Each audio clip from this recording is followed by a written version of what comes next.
all of you to today's Food Laboratory Quality Assurance Workshop. We are very happy to see you interested in improving your knowledge and skills in food quality and laboratory practices. We at ProQual Academy are dedicated to providing professional education and training programs that help students and professionals gain practical knowledge and industry relevant skills.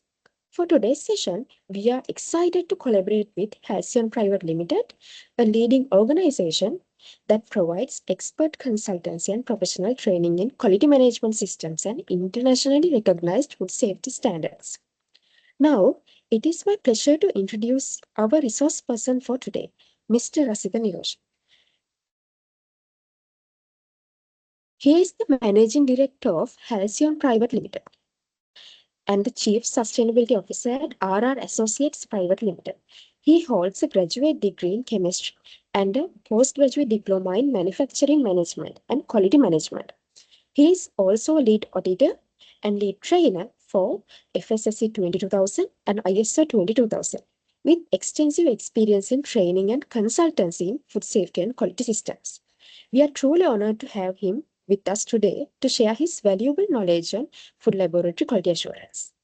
And as a special motivation, we are giving a chance for two participants who perform the best during the workshop to receive free entries to our next workshop. Without taking much more time, I would like to invite Mr. Rasitha Niroshana to begin today's session. Thank you. Good morning and thank you very much, ProCool team, for us to giving this opportunity again. Come back and have this session with you. And then this is today we are doing a very special plus challenging program, right? So normally with the ProCool team, we are very much working on the food safety part, different food safety aspects. And I believe that will be your core area as well, because most of the people who join here coming from a kind of a food safety background. But when you go for a food safety, there was a requirement for us to get the testing done. We call verification and validation. If you do a food, if you manufacture a food, you say, okay, have this food tested. Right? This question came every time, and then testing is done where? The testing is done using a laboratory, right? So what happened if this laboratory is not giving a correct results? So there will be a question. So then this standard is not very famous in Sri Lanka because it's very hard to take. See, all the standard you have learned through us and ProCool and or somewhere else are management system standard. You talk about GMP, you talk about HACCP, when you talk about ISO 22000, and if you talk about FSSC 22000 and the most advanced BRC standard, all these standards are pretty much management system driven standard. But this ISO 17025 2017 version, this standard, you can see there are two words. One is ISO, that is management system, and then IEC is there. So what do you mean by IEC? Is a technical standard. So this is the challenging part. So this standard not only talk about the management system part, it started to talk about the technical part. We are going to learn this is today. So this will be a kind of a challenging standard because when I inquire from the ProCool team, can you someone, Rodrigo, can you mute your mic? Right, thank you. But I'm getting echo again. Rodrigo, your mic is on, right?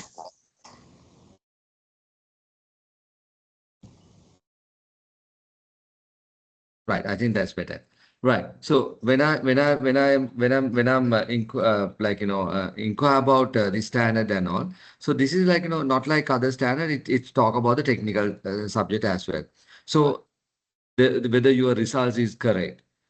What happened if your lab do a testing and they do a microbiological testing and then the results are wrong, right? So when I inquire about from the ProCool team, they were saying maybe around maybe 20% of you are coming from industry and then maybe balances are coming from in the universities. But I believe like all of you are coming from the university, the science background. So you have been seen the lab and you have been performing in the lab. So can I get like, so like Prokul said, like, when we do this program, we will have an interaction session because otherwise for me it's very boring. I'm looking at the screen and talking. But we try to do like any, even though online session, we try to do so many practical sessions. So we'll share, you can use the chat, you can use WhatsApp numbers, and then you can start communicating. Right. And then I will basically like look into those things and give reply even after the program. Also, like whatever the stuff you just share with us, I will basically give a feedback. Right. So even my career, like I have been work as a chemist, and then still we are running a industrial lab, and so still like it's not just the theory part. We will be basically giving you like the practical tips as well, like up to date practical tips. So we are coming from an industry with the practical experience, and it's an ongoing experience as well. Right. Okay. Let me try to understand few, like right now we have about like maybe how many people are there right now? I know maybe around 200. I can't see the numbers. Ashni, how many people are there? Maybe 200. Procure team, maybe around 200 people are there. Yes, Yeah. sir, Yes, around roughly 200. 200. After 200 there. Right. Okay. Thank you. Can we get few feedback? Like, just tell me, like, are you coming from university? What stream you are doing? Or are you coming from industry?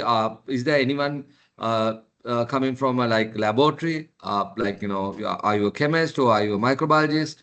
And I know, like, most of you try to look as this as a kind of opportunity, because then you can expand your job horizon, job scope, because like this will maybe give you a kind of a new idea, whether to go to production, whether to go to QA, or maybe you have another option, like maybe you can join as a chemist or food technologist or R&D person or research person, or maybe a microbiologist, depend on your qualification. Because in Sri Lanka, like there's a like lot of industries, they look for R&D, like scientists and all, but R&D chemists, R&D microbiologists and all, like, but very hard to find out these qualifications. So maybe with Procul we can initiate that also with this team, maybe out of 200. So can I get few feedback from all of you, like maybe 10, 15 people?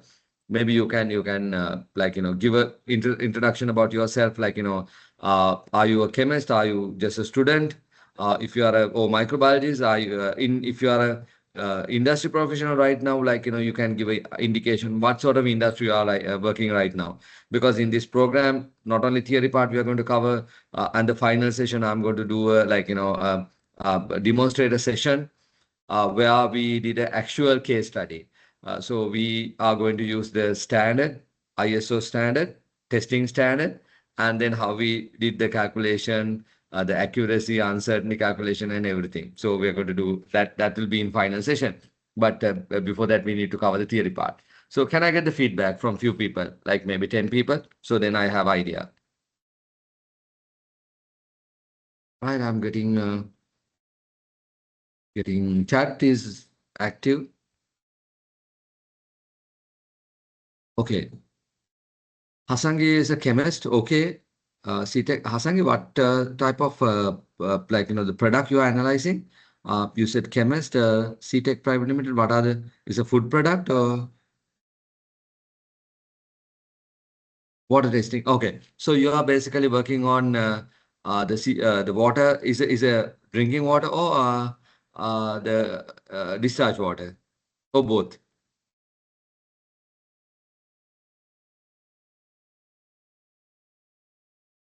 You do both, right? So you are talking about I think SLS 894, right?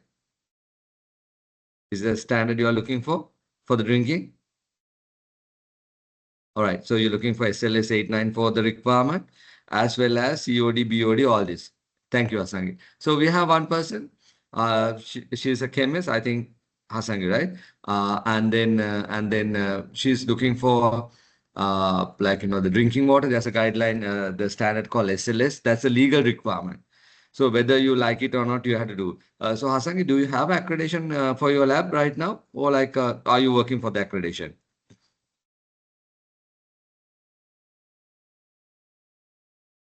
17025 accreditation. You have accreditation. So okay. Now I'm going to ask a different question from so how many parameters you have covered right now? Is it like testing parameters for the accreditation? So this will be a new question for you, right? Because like if somebody said I'm certified for ISO 22000, so nobody asked like how many products you covered, right? How many parameters? But when somebody said we are certified for 70025, now I'm asking like okay, uh, is it not for entire lab? Like ask okay, how many parameters you covered? Hasan, do you have any idea how many parameters you covered? If you don't worry. Okay. Food technologies internship for food microbiologist lab, poultry industry. So okay, so Saranga is basically like food technology internship for food microbiology lab. So she's working in a lab. Saranga, poultry industry. So Saranga, your lab is accredited microbiology part, at least for salmonella. What about Hasarangi? Like any idea how many parameters you covered? Drinking water 10, wastewater 7. Wow, that's superb. Right. Now you might be wondering, like, people who are not very much familiar, why I asked this question, right? Like, if somebody said I'm certified for ISO 22000, say this is my factory, we manufacture this, and then you are said like, I'm like, certified for ISO 22000. Nobody is going to ask like, what are the product or what are the categories you are covering, right? But now for the lab, the moment she said like, uh, we are certified, I'll ask like, how many parameters you covered. That's quite strange, right? So, this is the difference in the standard. Now, I believe you started to understand, right? You started to understand the difference in the standard. So, if somebody said, I'm certified for ISO 22000 or ISO 9000 or GMP, we know like it's an entire organization. But if somebody said, I'm certified for ISO 17025, right? So then they should give a particular the parameter. So maybe you have a like water testing laboratory, right? So you check pH or TDS, total dissolvable solution, but then you can get a accreditation only for the pH, but there are certain general requirement you need to cover, and then in your particular lab you will say okay, I'm certified only for these particular parameters. You can't just say my entire lab is certified. But Hasangi, like drinking water 10 parameters and wastewater 7, that is I'm like, it is really good. She covered a lot. And like, it's not easy. Defending 10 testing, I mean like 17 testing with the accreditation board is not easy. I know, right? So, and then now you have another question. You might wonder, what do you mean by accreditation board? Right? Normally, like, we go for a certification body, right? For the test certification. No. In this scenario, it will be like accreditation board directly comes to your app. Let's understand that also. So now you started to see there are a lot of changes, right? One is not entire lab on entire scope. Yes, SLAB, Sri Lankan Accreditation Board. I will share the website, and then I will share the detailed information. So if you want to, like, after this program, if you decided, okay, let me introduce accreditation to my lab, like where to find all the information and everything. Everything is online, right? I mean, like their service level, everything is very good, and it belongs to kind of a government, but it's really good, right? And everything is online. Even most of the certification bodies, they are not that technology driven right now in Sri Lanka. But SLAB, all your everything is in online. So let's go in the second session. But let's cover the theory part. So I got two feedbacks. So two people from the lab. What about others? So there are internship people who already working in the lab, but then they have they are planning to go for accreditation as well. Okay. Can we get at least another 3, 4 feedback? Maybe you can turn on your mic and speak. Allow to hear some voice. Or maybe you can use the chat.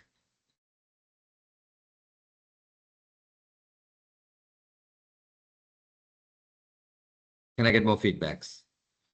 Yeah. Where you work, whether you have ISO 17025 or you just a university student. Yeah. Can I get feedback?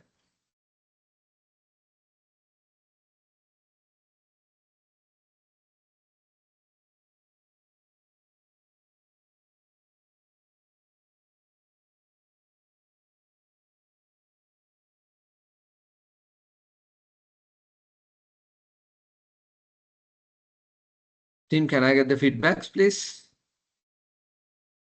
So I got two feedbacks. So I know two people because here, okay, so we have because if everybody is coming from industry already have exposure to the 17025, I might need to go into bit technically, like in a kind of advanced level. Otherwise, it will be bit unfair for them. But if majorities are like just startup, I need to start slowly. But then again, I need to go into the depth. So like if everybody is coming from like the technical background and the already have some understanding, then my startup will be different. Yeah. So Shahana, like science student, I think Shahana, like you already know about the laboratory practices, right? You have been to go into the lab, you know the testing, you know the reagent, you know how to do the calibration, pH meter calibration startup with, or maybe how to prepare a solution. All right. Okay. Yes. Yeah, Shiva, food science and nutrition student. Okay. So I believe like we have two industry people, two students. So they have like the university laboratories, food science and nutrition degree student. Okay. Can I get one more feedback? Can I get one more feedback? Okay. Okay. So can I have this kind of a conclusion? So out of 220 or 230, the majority, maybe 80, 90%, chemistry, okay, from like okay, okay. So we have Inuri working from Synergen Health and Technology Labs, a postgraduate student in food science and technology. So Sinuri, what are the things you do like in the Synergen Health and Technology Labs? How many university students are there? So you are into medical laboratory or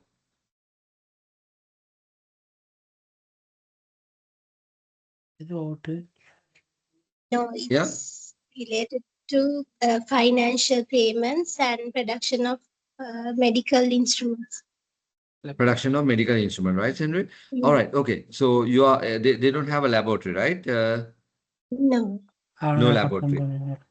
Right. Okay, great. Thank you. So, but you are into the food science and then postgraduate student food science and technology. So you be exposed to the university laboratory, right? Yeah, during practical sessions. Practical Yeah. sessions you exposed to the laboratory. All right, let's see whether we can get the accreditation for your university lab as well. Right.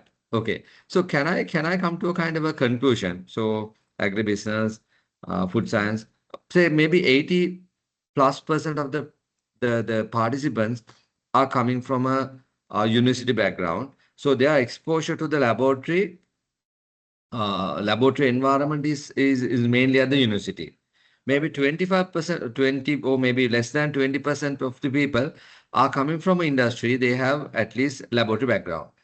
They exposed to the industry. Maybe another 5% of you are coming from with the accreditation background. Is that okay with you? If I made that conclusion based on the sample size,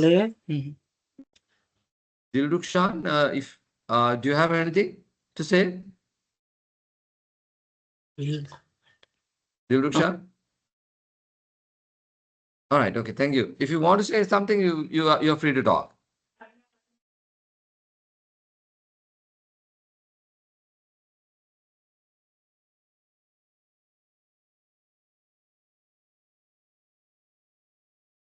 So I'm going to give some conclusion, right? 80% of the students have exposed to the Unilab, and then maybe 20% um, less than uh, industry lab, maybe out of 20%.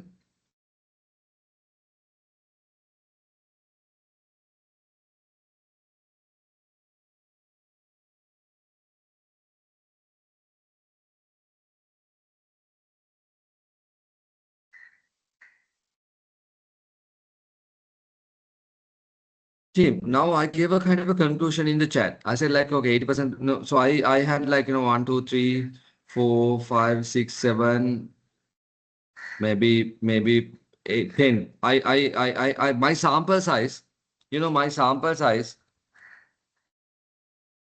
is 10, right? Out of maybe 220, right? So do you think like this is representative? See, lab, we do the same thing. So do you think like this conclusion is okay? What do you think? Yeah, three people said okay, fine. One person said no, not sure. But like based on my sample size, right? And like see the outcome of this is I'm going to take a decision how I'm going to customize my training program. So I work with the Procure team, pre-plan, okay, and get understanding about the complexity of this, right? So then I said, okay, I like I can't interview 220 people because it's a waste of time. But what I did was like interview 5 people, random. So this is the random method, right? So we are going to talk about this. So this is random sampling. So in this 70025, we're going to talk about the sampling plan as well. So this is the random sampling, right? So yeah, Tausha, right. So random sampling out of 20 to 20, I took about like 10%. It's about 5% of the people. And then I gave a conclusion. So based on my conclusion, I'm going to conduct the training program. In the lab, we do the same. So somebody is working in a poultry industry. So you have like per day about like say maybe 1,000 birds, but out of 1,000 birds you take one bird, right, and then take maybe 10 grams, 5 grams, and then you analyze that for salmonella, and then you give a conclusion about the entire 1,000 bird, and then we have like a person from a water testing. So you like maybe 10,000 liters of water there, effluent discharge water. You take like maybe 10 ml. Out of that 10 ml, you take another 5 ml, and then you check the pH and say, okay, now pH is 7 something. And then you said, okay, entire 10,000, you ask them to release into the environment based on the sample, right? So imagine you are not going to check entire 10,000. You check maybe 10 ml, and then check 10 ml, and then basically like, you discharge based on that. Right. So this is where the laboratory testing is very important, because you are taking a huge decision based on a very small sample. So your sample has to be accurate, sampling plan. But in this scenario, I have a background understanding, and then I did a verification using the sample, right? And then took a conclusion. But sometimes it's not, sometimes it's legal, right? Sometimes it's legal. So you have to make sure like, your samples is accurate, right? So this is very critical, right? So that's why this standard we talk about the management system plus technical standard, right? Okay. Now with that understanding,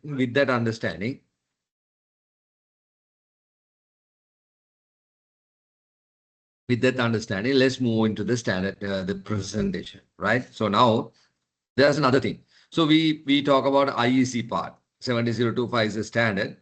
Testing, calibration, laboratory competencies. So there are two things. One, testing.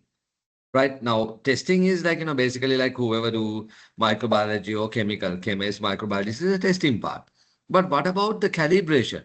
So this standard apply for calibration as well. There are some special clause which will be available for the calibration lab. Why calibration is important? Now, if you check your time, I'm like simple example. Now, since the for like the laptop is connected to the internet, the time is 9:30 a.m.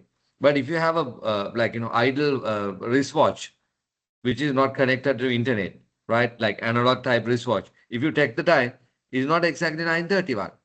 It gives different timing. So calibration is important because see, if you are pH meter, if you don't calibrate it properly, right? So then your results will be wrong.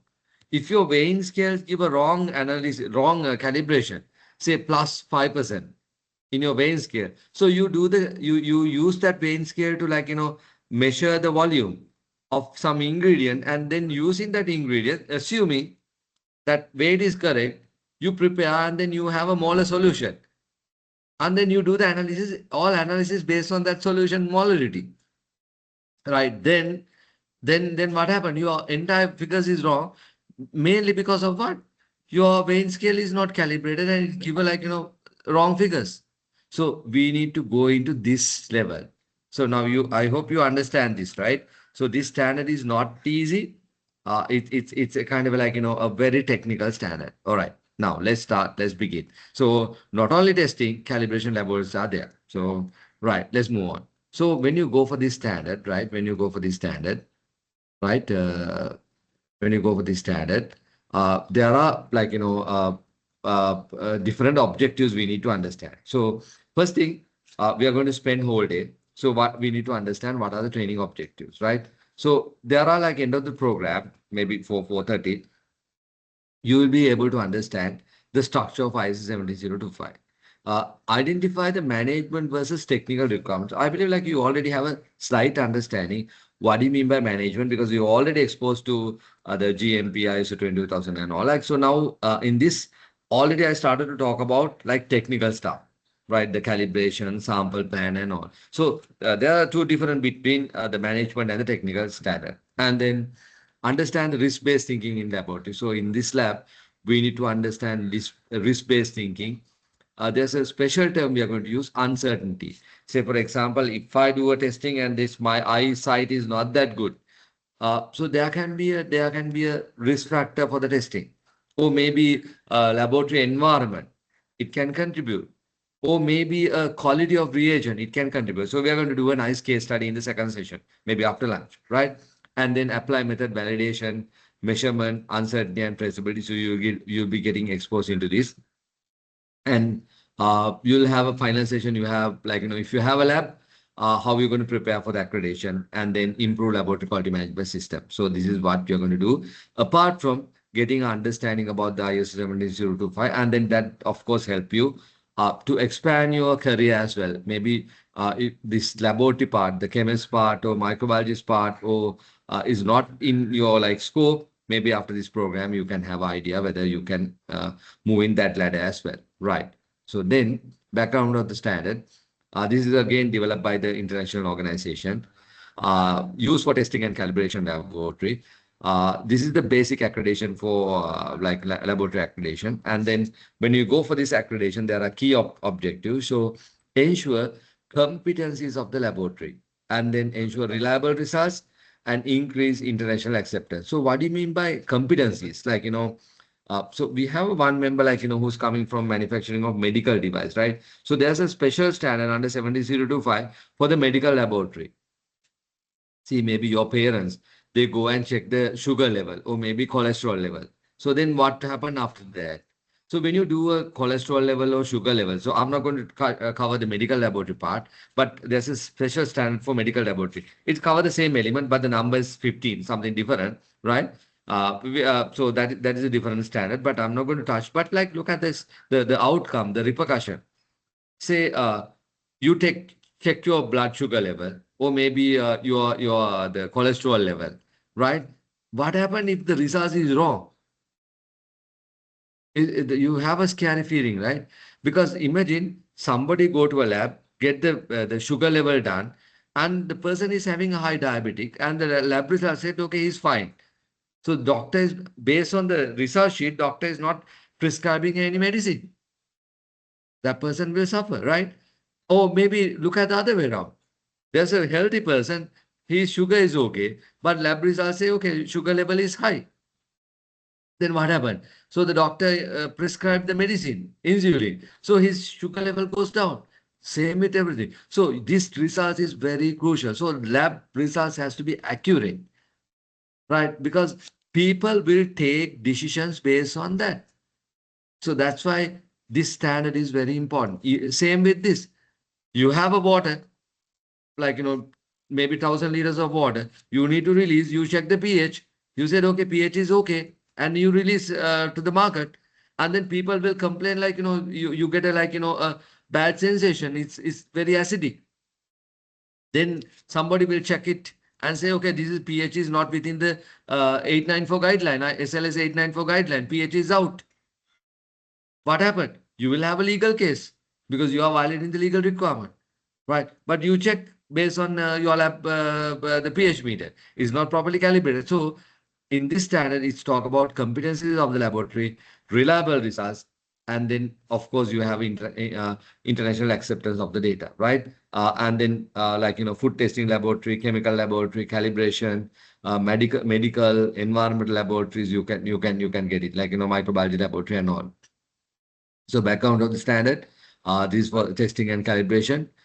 So there are two things. One is we talk about the competencies, technical, and we talk about the valid results. Right now, then when you are applying for this, you can apply for food testing, chemical, calibration, medical, environment, industrial lab. So anything you can apply. And then like, one more thing. See, in Sri Lanka, if you want to get this accreditation, it's only from SLAB, Sri Lankan Accreditation Board. And then, like, say, for example, now another different. I'll share this the SLAB website as well towards the end of the program. Like, when you go for this the SLAB accreditation, say, for example, if you go for ISO 22000, say, my organization is certified for ISO 9000. But how do you find this information? I'll ask this question from you. So the now Halcyon Private Limited, the company where I work, we are certified for ISO 9001 because we can't get food testing. We are certified for ISO 9001, right? 2015 version. Right now, if you want to find out whether our the organization is certified for this, how do you get this information? So you can contribute to all discussion because Procure team will evaluate your feedback, and then maybe you have a free 2 seats on next training program. Not definitely not from us, like somebody else will do a good training program. So 2 people will out of 246, like get a chance, right? So you can give your feedbacks.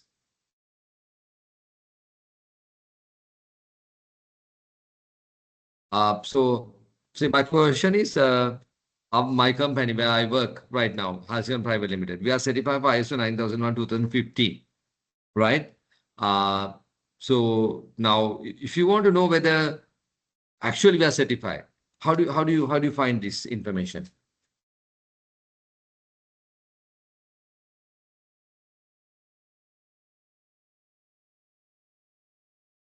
How do you find this information?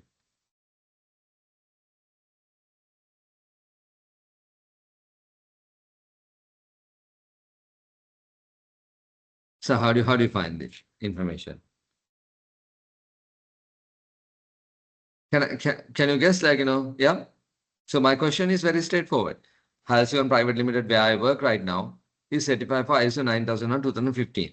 So you need to find this information, whether is it true, whether actually we are certified or not.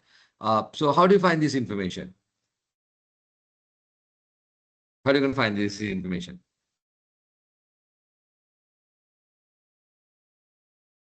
How are you going to find this information? Guys, come on.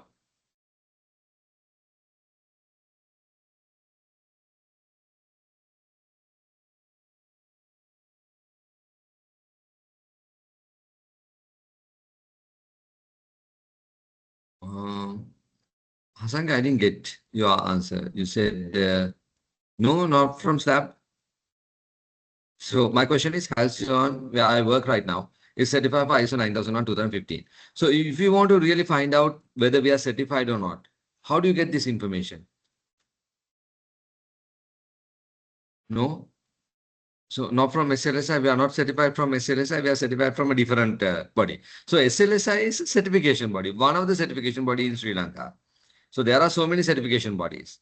So all certification bodies comes under SLAB. I'll show you that example also. I think I better to show that part as well. So there's a like international accreditation forum called IAF, and then under IAF there's a set accreditation body. No SLFA, no. Only thing you can ask from us, okay, give me the certificate. You can ask from Halcyon, give me the certificate. Then you understand the certification body. Then you can write to the certification body, whatever the certification, not IRCA, not IAF, they don't give that. No, use IAF search database. No, the IAF, they have certification bodies, whether they are IAF. So only thing you can do is talk to the client, the Halcyon in this case, and ask them to give you your certificate, and then check with the certification body whether this certificate is valid or not. But now we have a friend here. She's working for CTech Private Limited. Now we need to find out whether CTech Private Limited is actually certified or not. Can we do this? Yes. So I hope you're okay with this, right? Hasangi, you're okay with this, right? I'm using your company name. I'm like, public giving a publicity to your company as well. Hasangi, you're okay with that, right?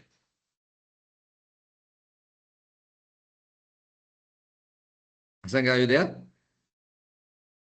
Yeah, Hasangi is okay with that. So she is getting a free publicity, right? The company. So if you want water testing done, I think you can talk to her, right? So, so you are getting a free publicity. And then CTech Private Limited, if you want to know whether they are certified, it's very easy. I'll show you. You need to go to SLAB website and then check for that. So then they will give whether she actually have 7 parameters are certified, whether her certificate is expired or not, when is the next due date.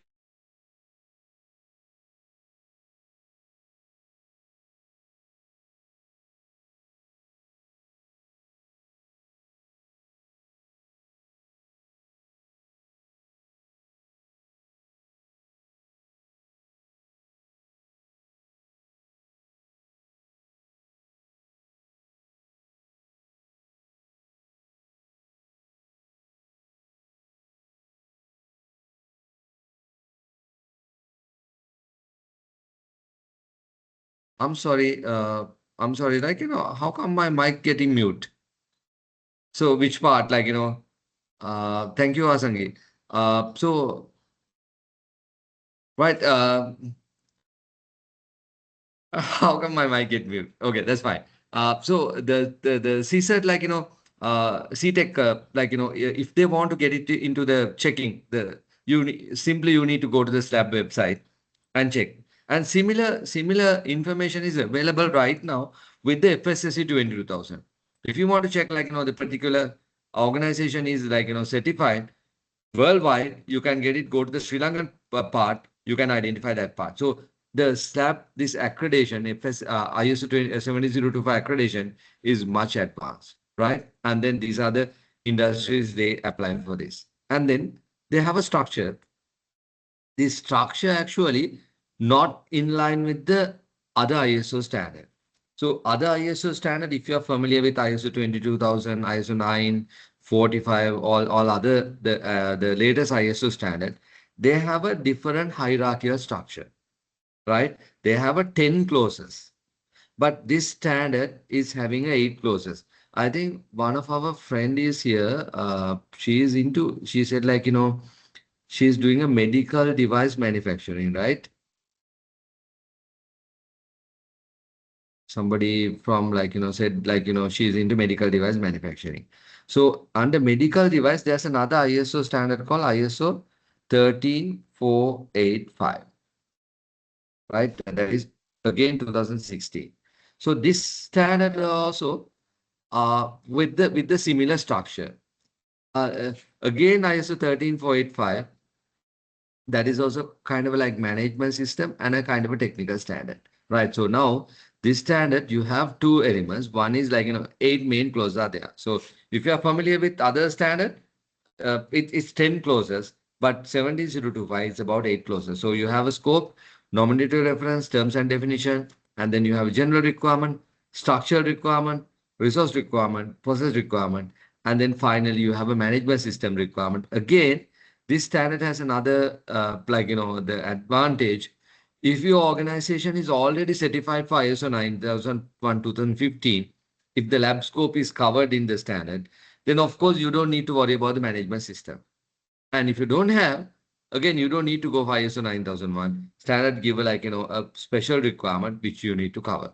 Right. So you can see the standard is not that easy. It's a kind of a technical standard. So let's learn this. Right. Now, what are the benefits? Of course, we already discussed reliable test results, right? International recognition. Then you have a customer confidence. Say, for example, if you do a testing, and then if the test result is okay, say for example, now we have a people from a R&D background.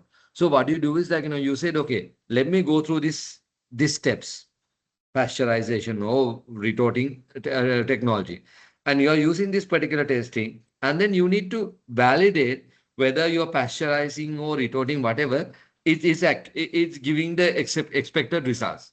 Then what do? You do your in-house testing, you send it to the external lab, and then based on the lab results, you take action. Say, this is most important.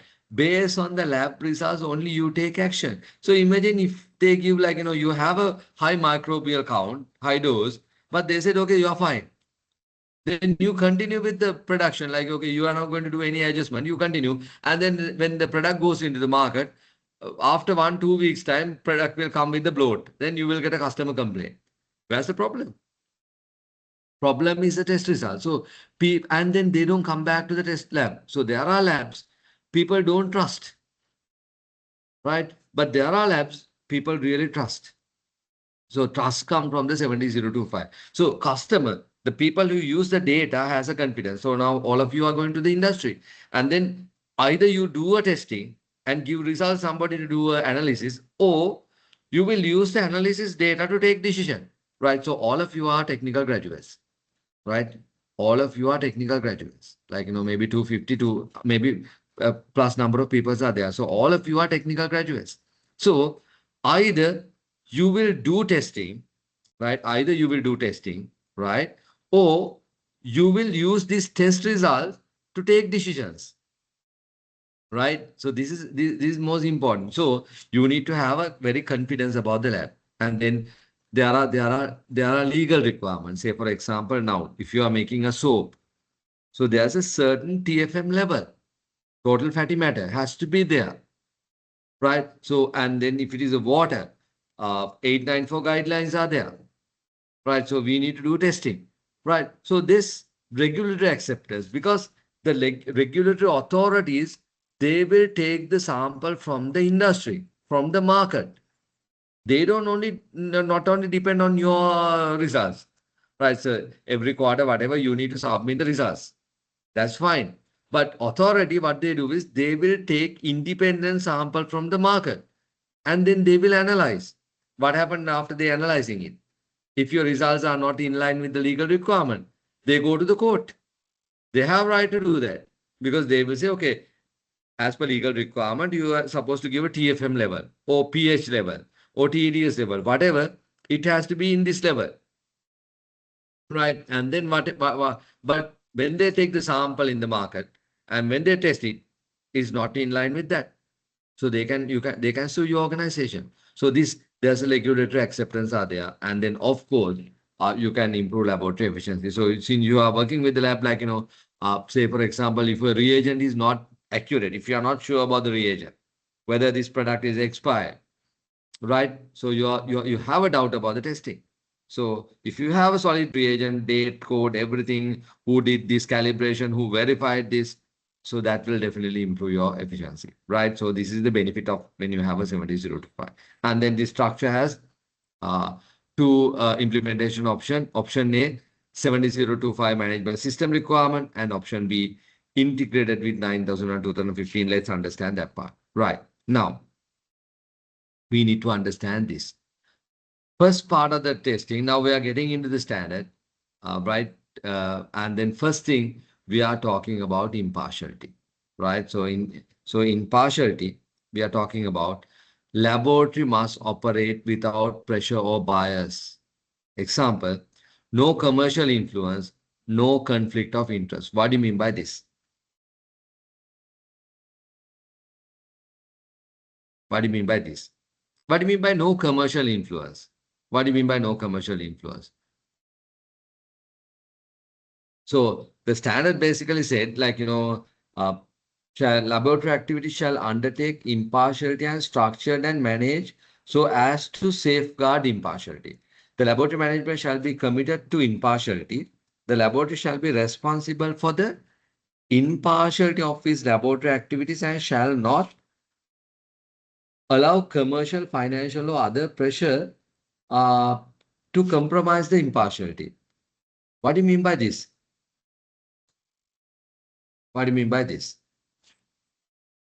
So then same thing, laboratory said laboratory shall identify the risk to impartiality on the ongoing basis. This shall include those risks that arise from the activity or from relationship of the personnel. However, such relationship do not necessarily present a laboratory with risk of impartiality, right?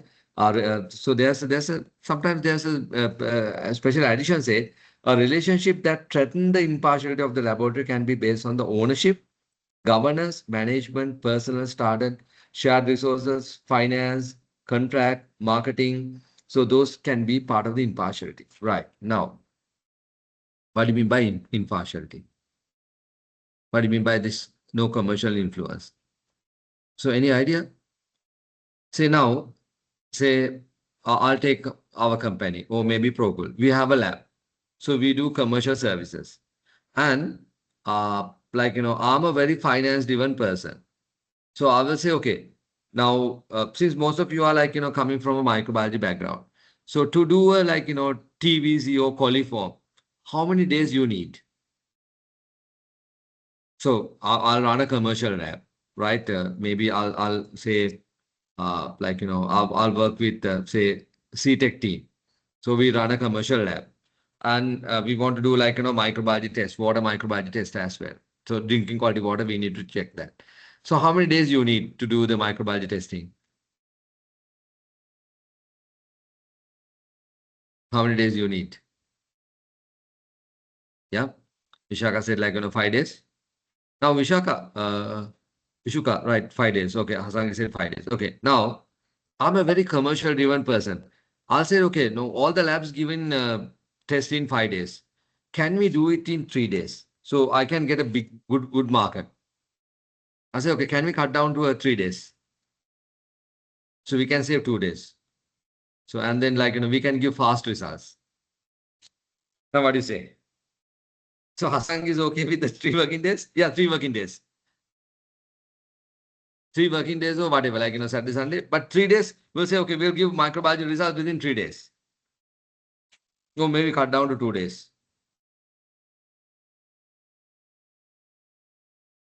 So what a micro results will release within 2 days. So I'll try to get a market advantage.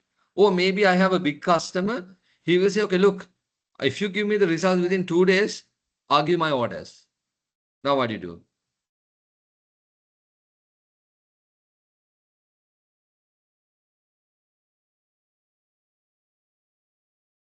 Now what do you do?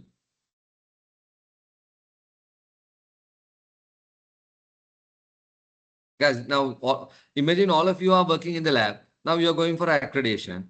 Now this question came, the impartiality. This is the most important statement in the lab. Right? So you need to prove at the audit, or you need to have a system in such a way, you need to prove that your lab is impartial. And people who work in the lab is impartial. So now there's another difference. When you go for a management system, the management system say always don't depend on the person. But then the 70-025 is depend on the person because it's certification for people, right? The lab and a person who does the testing, right? There should be an authorized person. And then if that authorized person has resigned or moved out from the lab, then you need to communicate that to the lab again. And then they will arrange another audit because SLAB need to have a confidence that the new person has the same competent level, right? So this is a very risky standard. right? It's not easy. Now my question, I go back to my question, team. Now you said, okay, Vishaka, Hasangi, everybody said like, okay, 5 days, it will take about 5 days. Now I said, there's a customer saying, okay, can you give me the micro results within 2 days? I'll give my entire order, say some million rupees. So say every quarter every month you are getting a 1 million order. If you can give results micro in 2 days. That's a good deal, right? So now what are you going to do? So now you are on the lab, you are in a chemist or you are a microbiologist. Now what are you going to do?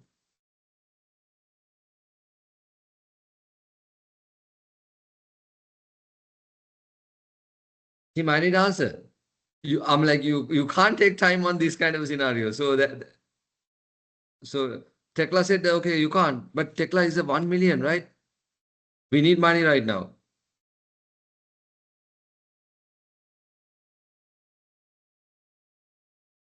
So she said, like straight away, she said, like, no way, I can't give. Why? So I'm pushing, like, can you get me like, at least 3 days? Can you do that? Because it's a big order. I don't want to lose it.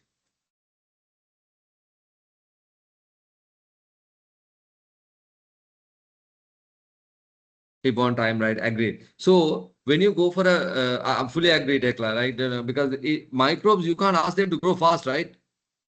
Even some testing, chemical testing, is said, okay, you need to settle down for 5 hours. So you need to keep that 5 hours. You can't like take the results from 2.5 hours. If required 5 hours, yes, it required 5 hours. Right. So the standard first thing said, okay, impartiality. So we need to prove that, like, this particular, even this lab is a commercial lab. I'm like, we run a commercial lab to make the profit. That's agreed. But we need to show them, okay, we run a commercial lab, but there's an impartiality in terms of commercial, financial or other pressures. Right. Then there's another thing came up, right? The relationships. Maybe like, conflict of interest. Maybe you have a like, kind of a very good relationship with somebody, say like, production, a married person, like, maybe husband and wife in that particular area. Right. So you are giving a releasing a results for him. He's manufacturing, you are testing and giving a result. What will happen? So this is within the organization. So like, somebody is in one organization. The husband is in a manufacturing, he manufactured. Wife, she's in a testing. She does the testing. Now, do you think like conflict of interest is there or not? What do you think?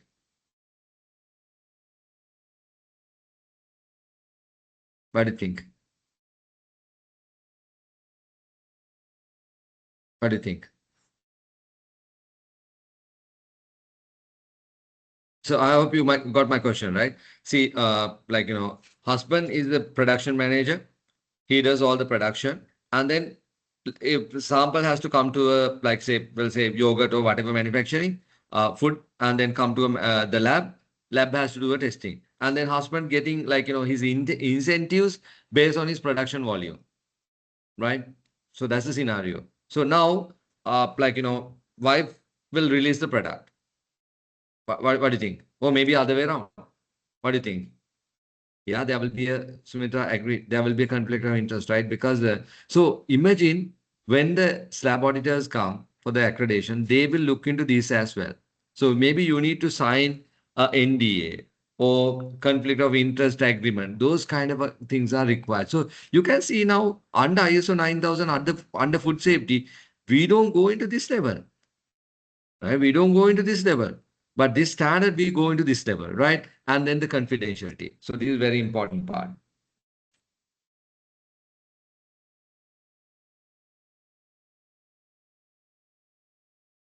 Laboratory must protect client data, test results, intellectual property. So you are basically like, looking the client data, right? So imagine this is a medical laboratory.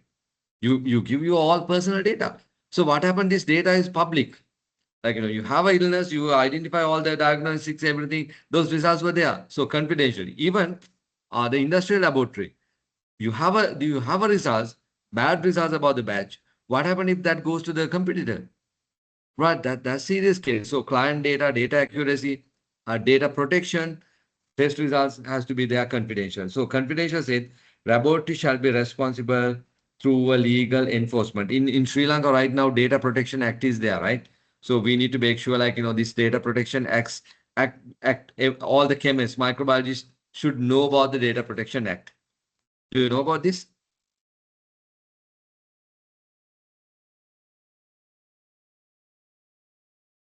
Right? Please study about this, right? Enforce commitment for the management of all information obtained or created during the performance of laboratory activity, right? So when laboratory is required by the legal authority to provide some information, confidential, when the customer or individual concerned shall, unless prohibited by law, the notification of information provided, right? Say, for example, you run a lab, right? Sometimes like some test results are required by the legal authority. So you have no option, but you need to communicate that information to the customer. So upfront, you need to communicate this with the customer as well. So the confidentiality is very important, right? And then impartiality, laboratory must ensure no pressure from management, no conflict of interest, independent decision making, right? So this is where we are going to talk about the laboratory management structure. Now I ask this question. Say you have a laboratory manager. He's reporting to the production manager. Do you think it's okay? So you have a lab manager. He's reporting to the production manager. Or maybe you run a commercial lab. Uh, he's reporting to the sales and marketing manager. Say two scenarios. You have a laboratory manager. Both are laboratory managers. Reporting line is the production manager or reporting line is the sales and marketing manager. What do you think? What do you think? I'll try to give so much of example. So then when you go to the lab, when you start implement this, it will be very easy. Your life will be very easy. What do you think?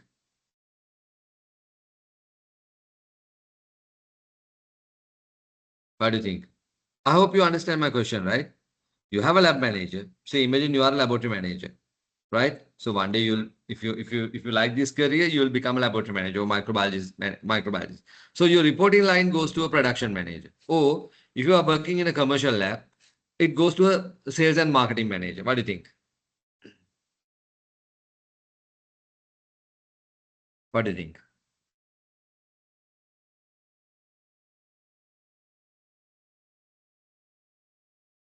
Team, what do you think?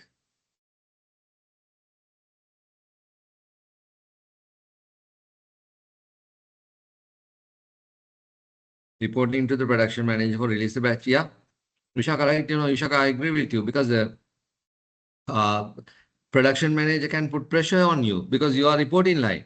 Your entire increments, everything will be there, right? So that impartiality is not there. So imagine when you go for this kind of a testing certification, you look into this information as well, right? So even sales manager, he will say, okay, no, I need big business, like what I mentioned. So you said like I need a 5 days. I said, okay, can you do it 2 days because I have a big order, right? So this is very important, right? So you have to take independent decision. We at the audit, right? When you set 70025 system, you need to have a system. You need to prove that your decisions are independent, no bias, no impartiality, right?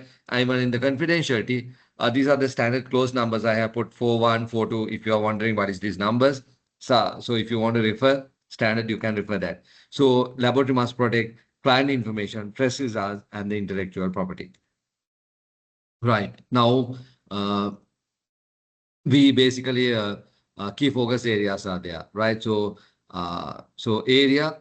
So there's a small spelling mistake. So it has to be area and the focus. So impartiality, your focus is avoid conflict, right? Competencies, skilled personnel has to be there, and equipment it has to be calibration. Method, validated method. We go into a lot of details, and the record traceability has to be there. So this traceability has to be up to the person, right? And then skill person. I'll ask this question. Now, say for example, some laboratories, they have like, very experienced people.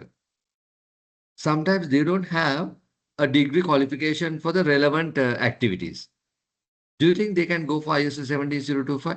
So my question is, you have a microbiologist or you have a somebody like chemist or maybe a calibration technician, right? A lot of experience, their accuracy, everything is quite good. But but they don't have a degree or whatever the technical qualification. So with that experience, can they go for 17025 requirement? What do you think? What do you think? No, they can't. So, right, you need to have a basic science qualification if you want to get an accreditation, right? So that's a must. Right, now let's move on. So then when you go for a laboratory has to have a legal identity, right? When you go for a accreditation, you need to have a legal identity. So you need to have organization. Legal identity mean like, you need to have a business registration for the particular lab, right? So you have to have a BR. Or you need to have a, like, say if you are a part of the lab is a part of the big organization, that you need to prove. Say, for example, you have a big company, manufacturing house is there, and then you have an industrial lab, you go for a certification for that lab. That you need to prove. So this is part of the organization. And then you need to have organization structure. Now you know what you mean by organization structure. What is the organization structure required? Basically, it's required the impartiality. So if lab manager is reporting to the wrong line, so that will be a serious issue. And then you need to have a role and responsibility. You need to have a quality manager and a technical manager. So let's discuss what you mean by the quality manager, what do you mean by technical manager? And then, of course, you need to have organization chart, which explain everything. Let's move on. Right. Now, when you go for this general requirement, we need to have a competencies based on education, training, skills, experience, right? So we need to have like, training metrics, competency assessment, and authorization record. Now, say for example, now all of you are coming from a kind of a technical background. So what do you think, what is the minimum education qualification if you want to become a chemist? What is the minimum education qualification if you want to become a microbiologist? Right? So what is the minimum requirement? What do you think? Education qualification. What do you think? Can I get the feedback? So what are the minimum requirement if you want to become a chemist or if you want to become a microbiologist? What are the minimum requirement?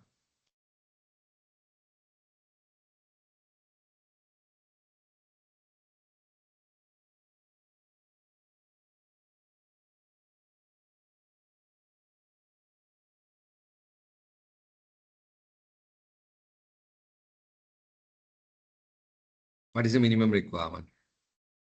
If you want to become a chemist or if you want to become a microbiologist, what is the minimum requirement?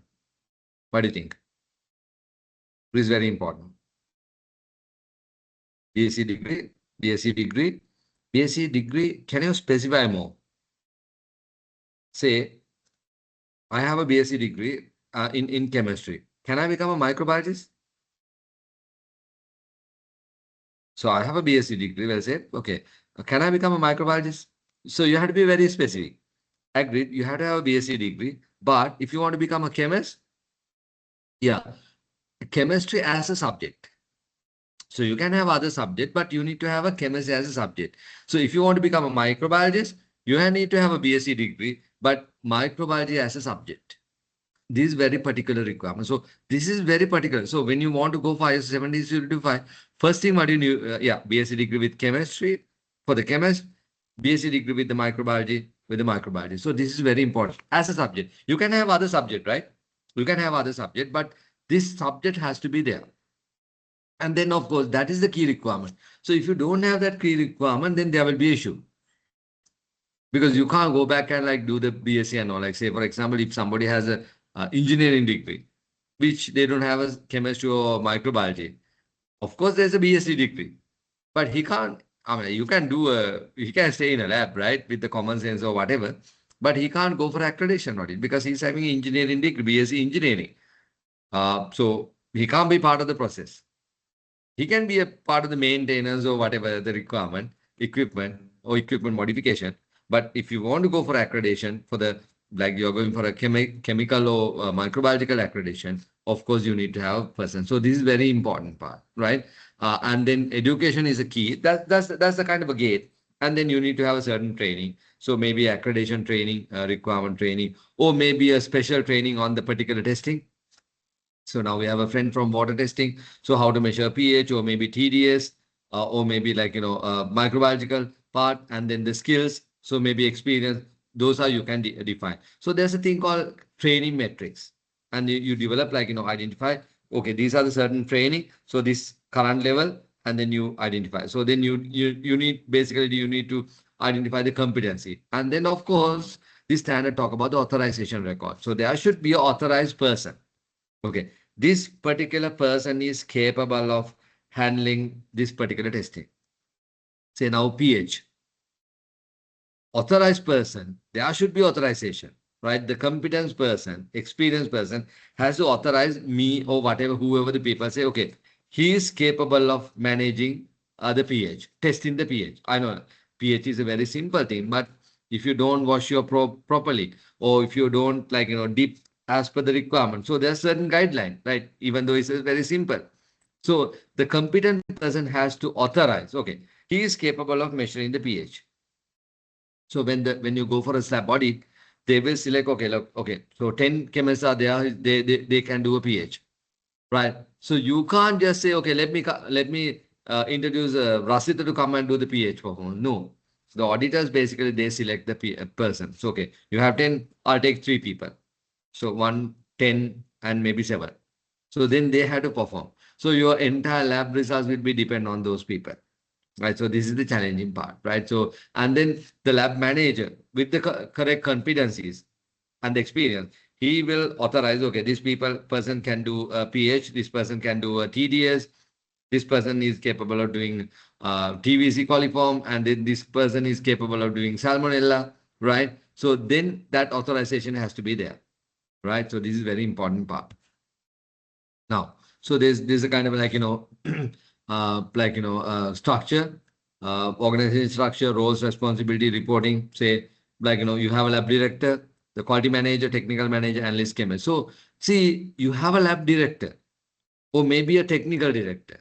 So it's not just reporting like, the production line is reporting to a different. So see, this is not like, reporting to a production. Or it doesn't go through a the sales and marketing. So there's a director, right?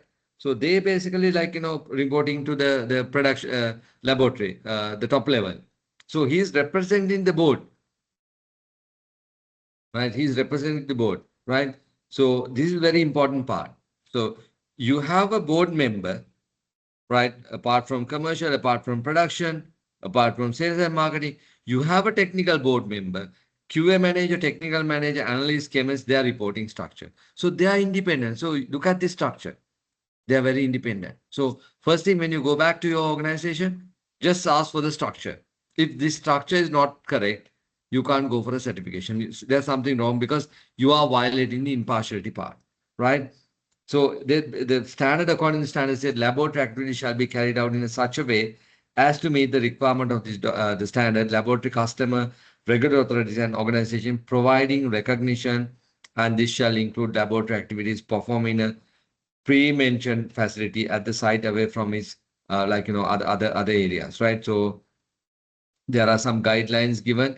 So mainly like said laboratory shall have a person who's irrespective of other responsibility have the authority and resource need to carry out their duties, including implementation, maintenance, and improvement of the management system, identification, deviation from the management system or from the procedure from performing laboratory activities, initiating of action to prevent, minimize such deviation, reporting to the laboratory management on the performance of the management system and the need for improvement, ensuring effectiveness of the laboratory activities. So uh, basically, other standard, like, if you go for ISO 9001, right? If you go for ISO 9001, 9001 doesn't ask for a person called management representative.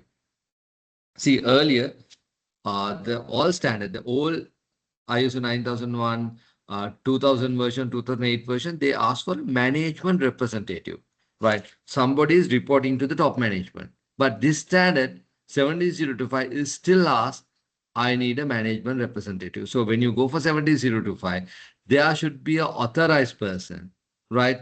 They are apart from the other responsibility, like you don't need to hire a separate person to have a management representative. So one of the chemists or lab manager, technical manager, or microbiologist can be a management representative, right? There should be a designation. There should be a responsibility matrix, right? Those all has to be there, right? So this is very important. So these things are not available in the other standard right now. So these are like, unique changes in the standard, right? So you can see the structure. Do you have any concern about the structure right now? I believe this is very clear. So this is in line with the impartiality. So when you set a lab, that lab has to have a separate like the operational line, reporting line. It should be impartial. It should not report to any other department. It should directly report into the somebody who's sitting on top, maybe a chairman or maybe a director level person, right? You can see it's very powerful structure. Yeah, you okay with that? Right. Let's move on. Right now, there's another requirement called personnel, right? Laboratory must ensure. I think like this is the key part you are looking for, right? Laboratory must ensure competent staff, training record, authorization record, right? So what do you mean by competence of the staff? So like when you have a laboratory system, laboratory shall have a procedure and written record, right, for determine the competency requirement, right, and then selection of personnel, right, and then training of personnel. So training has to be ongoing, right?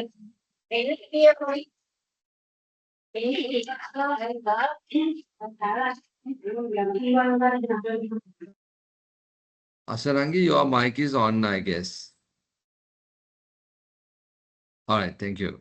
Right. So the supervision of the person, authorization of the person, and then monitoring competency of the person. This has to be there, right? So now what we do is like, we have like, the practical what we do is like, when you run a laboratory, we have like ongoing sessions. So normally what the method we use is like, we give like, one testing per chemist. And then we call it like, the kind of a learning cycle. So that chemists need to train other people, right? So the training records. So he has to like, undergo, and then after you do the training, everybody will do one round of testing. Say, for example, if it is like, pH, very simple example. And then the person who conduct the training program will like, select few samples, and then he gave that sample to all the people. Like say, you have 10 people. So they check the pH. I'm taking a very simple example, right? Wash it clean and check the pH and record. So then you can identify the standard deviation, and you can identify the competencies, and then you can identify the accuracy, right, about the tests. So you need to make sure like, always. So if you do a solution preparation, so there will be a one person who's doing the standardization. Then he will say, okay, this is the 0.1 mol or whatever the mol. So then somebody else has to be validated whether this is correct or wrong, right? So then authorization record has to be there. So then like, see, this is one example competencies. So position lab chemist, right? Qualification BSc chemistry or chemistry as a subject. So depend on the lab, depend on the critical, you can identify that part, right? And then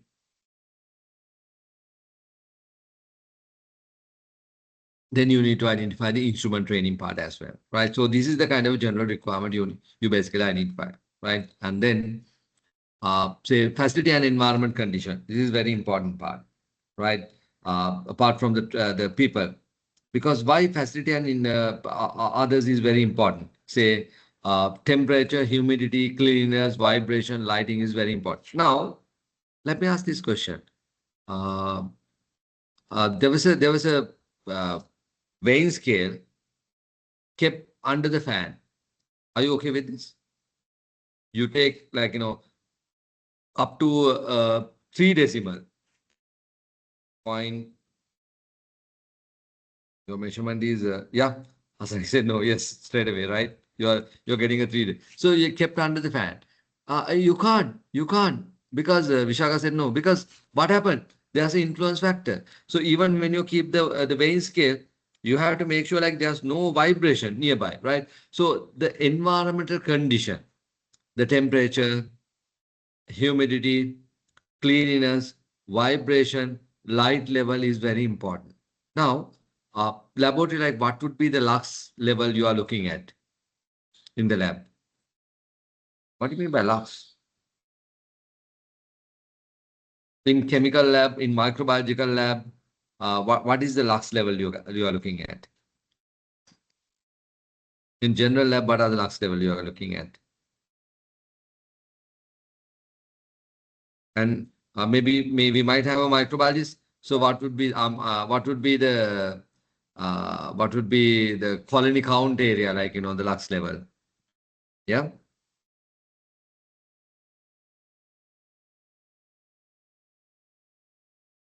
Do you know what you mean by lux level?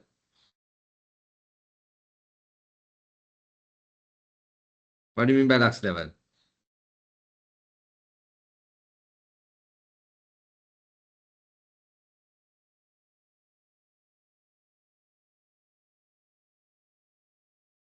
What do you mean by lux level?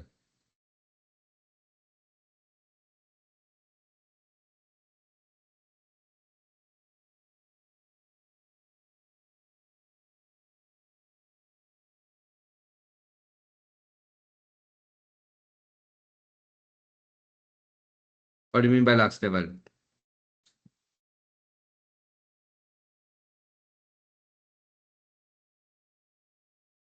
Light level, right? Okay, light intensity and all. Yeah, so there's a certain light level we need to look for.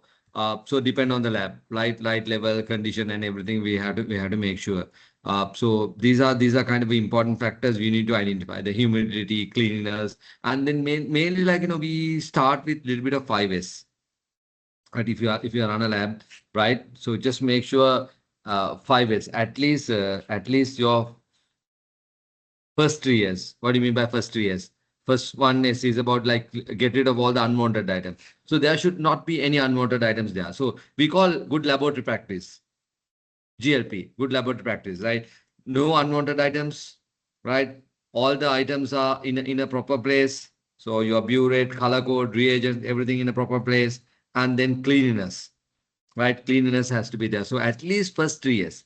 And then fourth one, standardization. If you can do, that is ideal, right? So this is at least start with the 5 years. So then you can cover basic general requirements. So let me see anything else we need to do right now. Equipment. So 6.4, we are looking for this. Now, the calibration, maintenance, identification, protection. Right now, what do you mean by calibration? What do you mean by calibration? What do you mean by calibration? So this is very important part. What do you mean by calibration?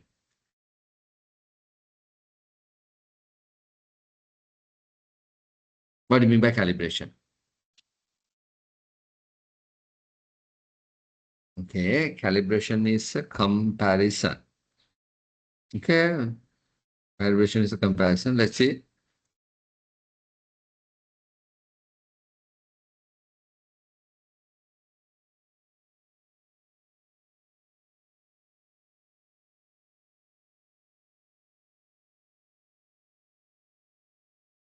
Compare with measurement.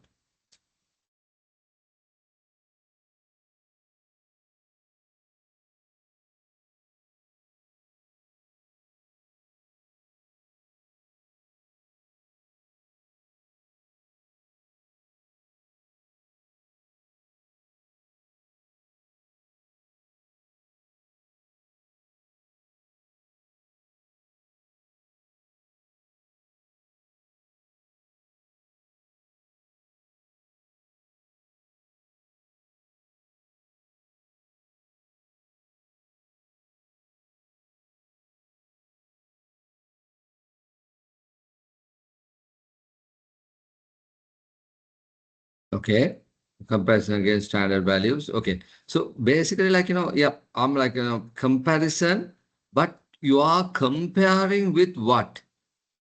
You are comparing with actually a national or in with the standard. Like you are comparing So when you do a calibration, you're actually comparing with the national or international standard.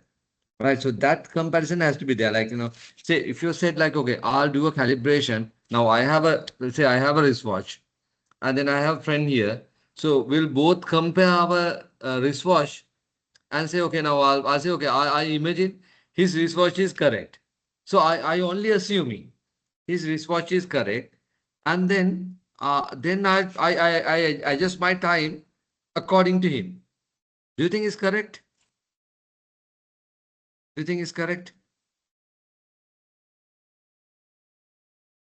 Do you think it's correct? What do you think?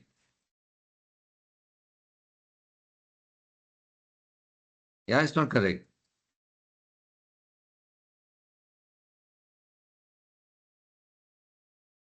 So I partially agree with you, right? You said that it's a comparison. Agree. But what is the comparison? So it has to be a national or international standard.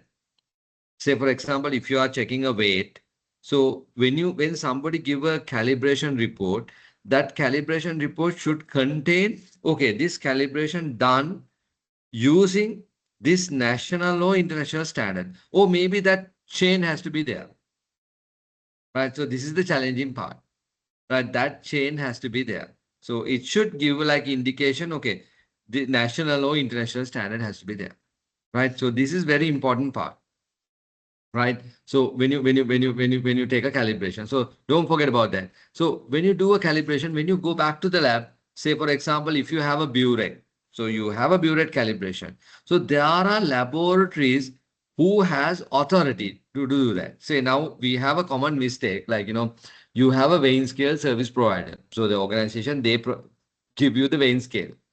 And then I'm like, it's easy. They will say, okay, if you give me a weighing scales contract, I'll do the calibration as well. So they have a standard set. They calibrate and say, okay, look, this particular organization is calibrated like this, but is not accepted by that report. Doesn't have a reference to the national or international standard. It's like I am adjusting my watch according to the other person. Somebody wants a question, right? If you want, like, you can raise your hand. Uh, I can stop anytime. So what they do is like, they need to give that reference. That is most important part. If you give that reference, then it's fine. Otherwise, there will be a serious issue, right? So this is the calibration, and then the maintenance part. So sometimes, like, organization, they have equipment maintenance schedule, right? So then maybe sometimes you need to identify the maintenance plan with the original service providers. That record has to be there. And then of course protection. Say for example, you are using a, like, say, a pH buffer, right? I believe like most of you are not coming from a kind of engineering background, so all of you are coming from a the science and a microbiology, like, food background, right? So I'll try to use those example as much as possible. So you have a pH buffer, and then that buffer indicate, like, you need to maintain like, the temperature below 25. Or maybe, like, when you store the ingredient, when you store the pH buffer, you need to maintain, like, around like 25. So, but you keep it in room temperature. Maybe room temperature is about 30 plus. So do you think like next time it will give the correct results? Now, another question. When you give a pH reading, are you giving with some reference?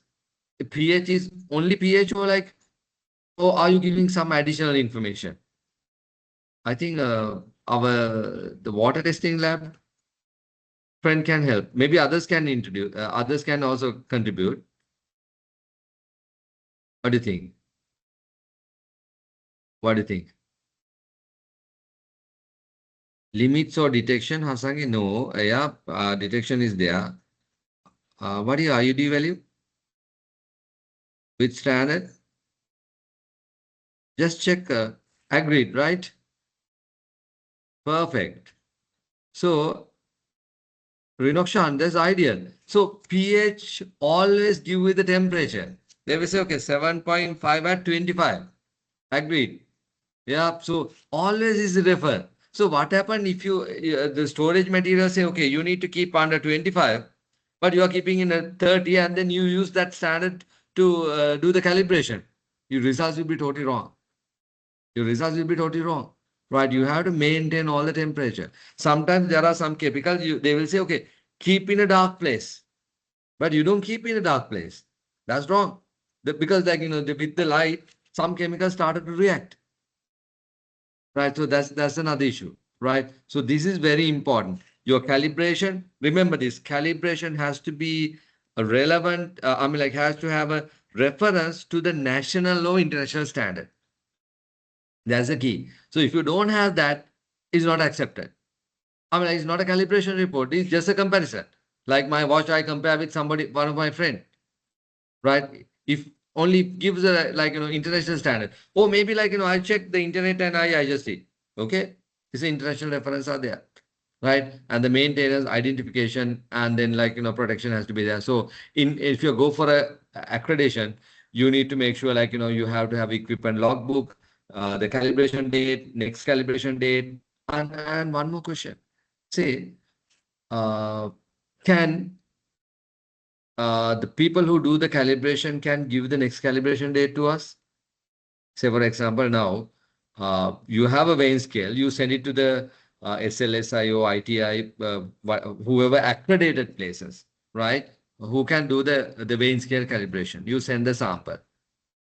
Can they say, okay, next calibration date is now I know you will be you debate with me, right? But can they say your next calibration date is this?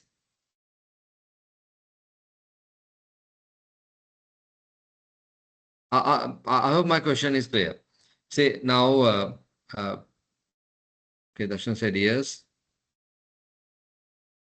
Okay, Vishaka said yes. Asmat said yes. Okay. Now, Bashini said yes. Okay. Now, my question. See, in my lab, I use calibration, uh, uh, calibrated the weighing scale.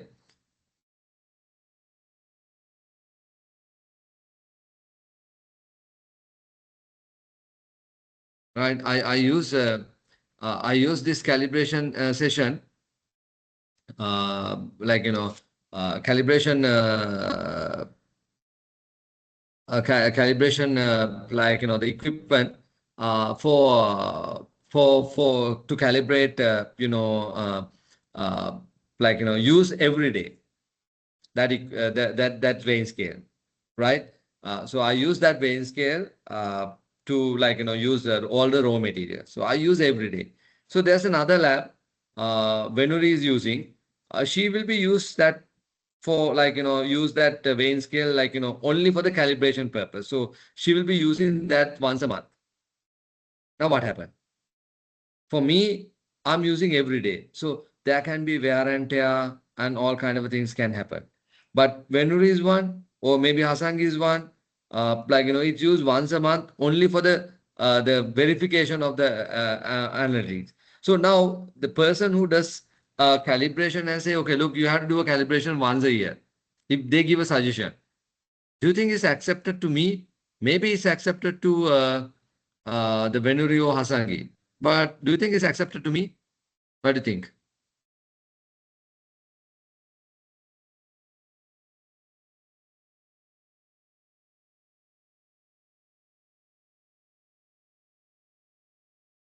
So there's a question from Duvaranga also, but I'll answer to that. But first thing, so now what do you think? See, the frequency of usage and the purpose is different. But we both use the same calibration lab. Yeah, it's not. So according to the standard, they said the calibration lab cannot recommend the next calibration date. For me, I might need to do my calibration every quarter, every 3 months. But for other two people, Hasangi and all, they need to do a calibration once a year. That's good enough. So calibration frequency has to be done by us. So now there's a question from Duranga asking from green technological study session useful. So Duranga, you are using the under green technology. I don't know what are the subject stream you are following, but you are doing the environmental monitoring, right? Are you into environmental monitoring? So the TDS, SOX, NOx and all.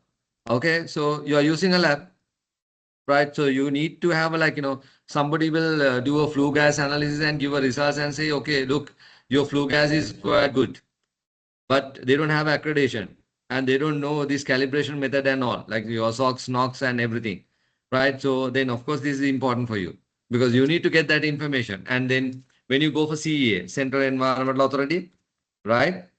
They will ask your test results from where? Duranga, your test results has to be from where? No, what laboratory? Yeah, of course, from a laboratory. What laboratory? What laboratory? It has to be from a lab, but what kind of laboratory? Environment laboratory. What kind of environment laboratory?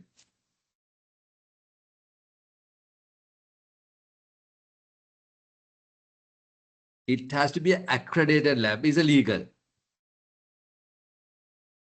right, Duranga? So your test results has to be from a accredited lab for that particular this. So Duranga is important. Now, I good that you raise a question, right? So let me try to take some sample from the environmental as well because I was under the impression. See, look at my sampling is wrong. So maybe like, out of 240, one person from environment side, but we need to cater her as well, right?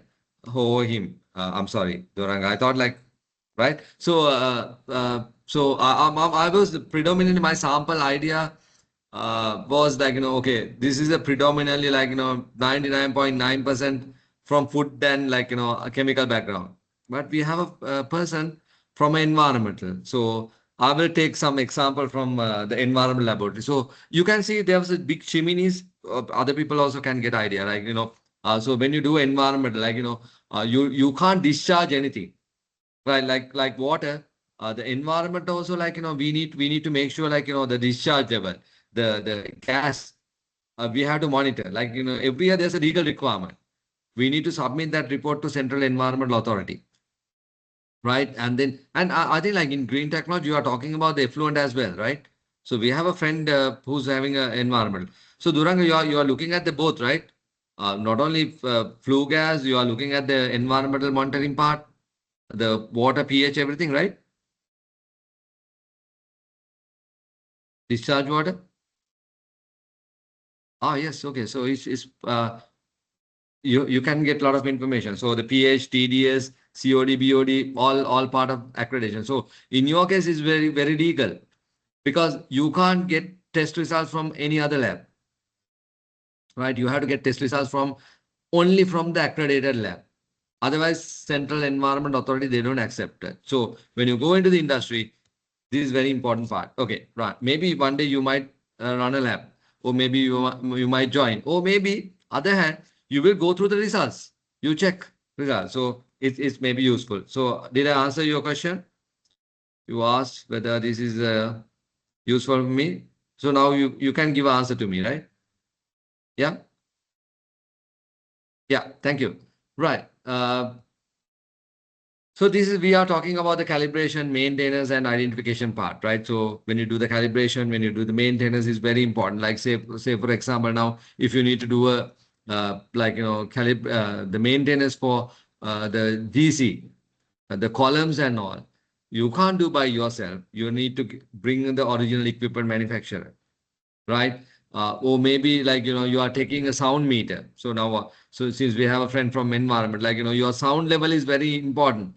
Is a legal requirement. Now, Doranga, what is the sound level, boundary sound level, accepted sound level in Sri Lanka? The if you're running a factory, what would be the decibel? EB, decibel level, the boundary noise level, and then when you come back inside the factory, what is the human exposed level? Any idea?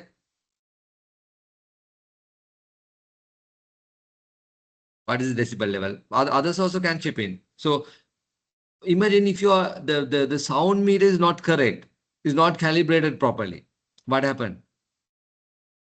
So there's another issue, right? So normally there's the different parameters. Industrial zone, they have like, one different levels, like, maybe 65 decibel, 65 and below. If it is no, no, no, no, no, no. Yeah. You can't go to 100. No way. No way. This is wrong. This is wrong, right? So this is wrong. No way. This is wrong. No, this is, sorry. So it's 65 and below, or maybe 55, but this is wrong. 70 to 100 is wrong, right? You can't. Even industrial song, 75 is wrong. Industrial 85 is wrong. So 50 to 50, 65, like, in your EPL, what is EPL? Environmental Protection License, right? EPL, they basically give you, if it is industrial zone, I think you can go up to 65. And then that's the daytime. And then like 6 a.m. to 6 p.m., 65, and then below 6 p.m. to 6 a.m., the night time, again lower level. If it is industrial, non-industrial zone, at night is about 45 decibel, right? Just check the EPL. So when you go to industry, you check. This is the boundary noise level. I think 85 is about the internal exposure level, but with the timing. I think, like, Jurasia, right? So basically, you talk about the internal part. This is the internal. 85 is the internal, but again, exposure level is 8 hours, right? But now, see, we are talking about the numbers, but numbers come from a equipment. What happened? This equipment is not calibrated. What happens if this equipment is not calibrated? There's an issue, right? So we need to give, I mean, because see, we take the decision. See, if your boundary noise level exceeding 65 and the central environment, or maybe the neighbors can take action against you. They can sue you, saying, like, your sound level is too much, right? So then somebody has to come and measure and say, okay, my sound level is okay, right? So this is calibration is very important. Right. So before we traceability is there. So before we okay, we'll finish this part also. So meteorological traceability is what? You need to give a reference to the national. You can see measurement results must be traceable to international standard or national standard. Right. So this is very important. Right. It has to be traceable to international or national standard. So when you started to check, the what do you call the test results, just check whether they have given a traceability, right? That is very important part, right? Either it should give a national or international standard. Even national standard, it should give a reference to the international standard. So that traceability has to be there. And if you don't have a traceability, that test results simply not valid. And then there are two things you need to remember. National and international reference has to be there, whatever the comparison you do. And the second thing, that particular lab has to be accredited. And then the next calibration date is a decision of the organization, not the testing body. Right now, most of the testing body, they will give a frequency. They will say, okay, every 6 months, every year you have to do. That's fine, but that's the guideline. But depend on your the way you work, you need to measure that part. Right. Now, team, shall we take a maybe 10 minutes break? Yeah. We'll take a 10 minutes break and then we'll come back, right? So now time is 10:45. So we'll come back 10:55, right? So don't go, like, don't turn on, like, just take a break.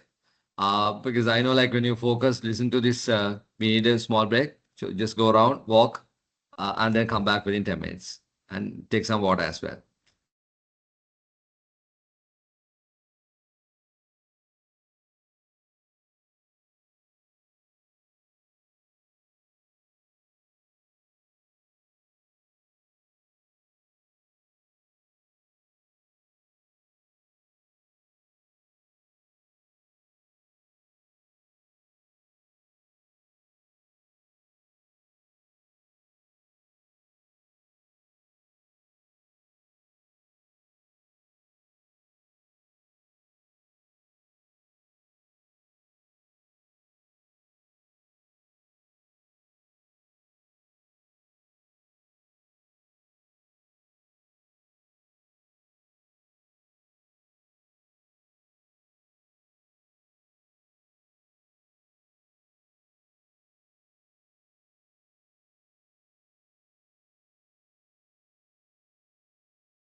Right. I hope all had a kind of a quiet break. So you drink some water and then I hope you come back. So even laboratory it will be the same, right? Because sometimes like you spend a lot of hours inside the lab and then you focus on that task. So the environment has to be good, right? So let's start again. Right now, there's a thing called process requirement. So we covered. Let me go to the process requirement.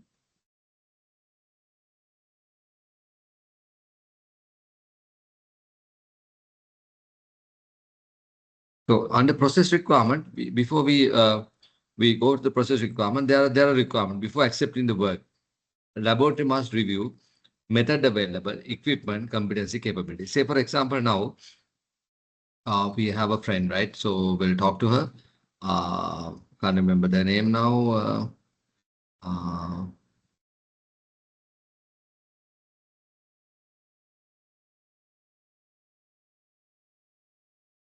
Hasangi, right? From CTech. So Hasangi, like if somebody said, okay, I need to do a heavy metal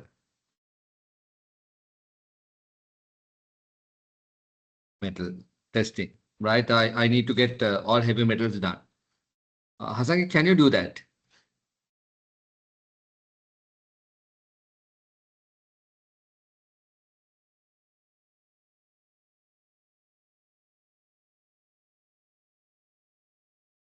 And we have who's this in your lab, CTech lab, right? And then we have friend like from environment. Uh, Hasangi, what do you mean? So you need to have ICP, right? Do you have that ICP? Hasangi, can you tell me what do you mean by ICP?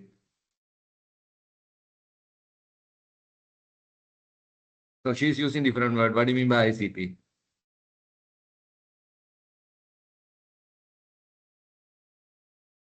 Okay, you need to have a spectrometer. Do you have the spectrometer with you in your lab?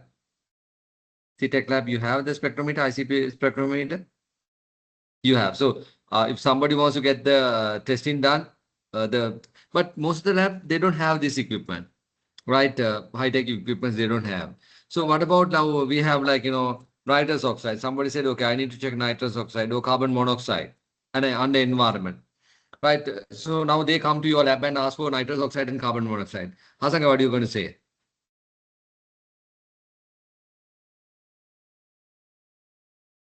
Hasanga, what are you going to say? So now we have a team member right here today. I can't remember her name. She's from Green Technology.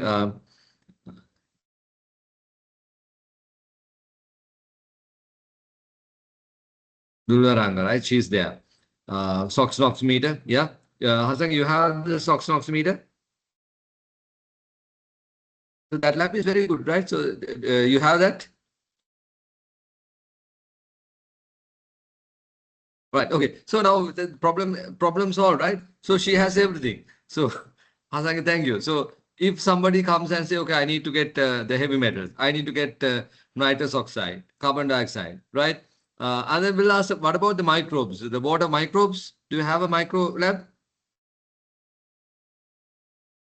I need to get the TVC or whatever the count, the water microbes count, or maybe a salmonella. I don't know. Yeah, salmonella. They'll say discharge water. I need to get the salmonella.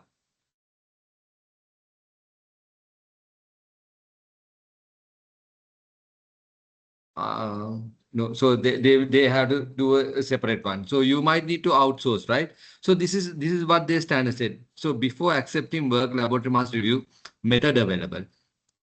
Sometimes customer might come and say, okay, look, I need this particular method. This has to be based on ISO method, or this has to be water board, right? So sometimes they will say, okay, I need to do maybe a SLS method. Right. Now, there's a question. Why they specify the method? Why somebody specify the method? Normally, people don't specify the equipment, right? They don't specify the equipment. But why they why they like specify the method? Why they specify the method?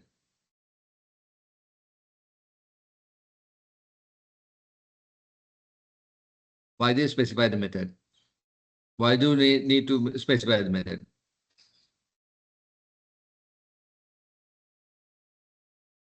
Why do they need to specify the method?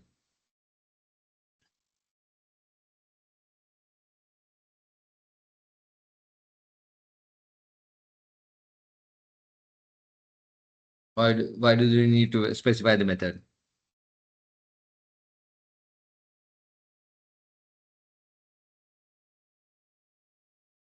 Why do they need to specify the method?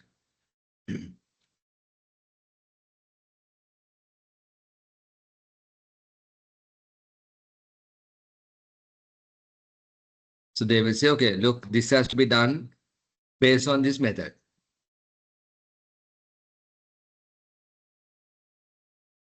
Why do they specify the method? If somebody wants to do a testing and they will say, okay, look, this either by ISO, this either by this particular method, this either by, why do they, let's see, I'm getting feedback. What do you mean by refer? What do you mean by refer? Maybe, yeah, uniformity has to be there, plus, what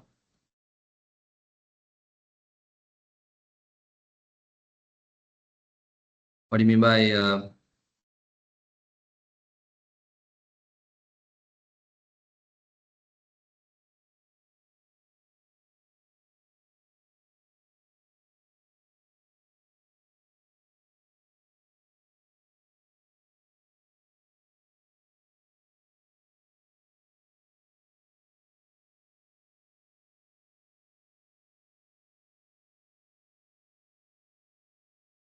see, sometimes, yeah, agreed.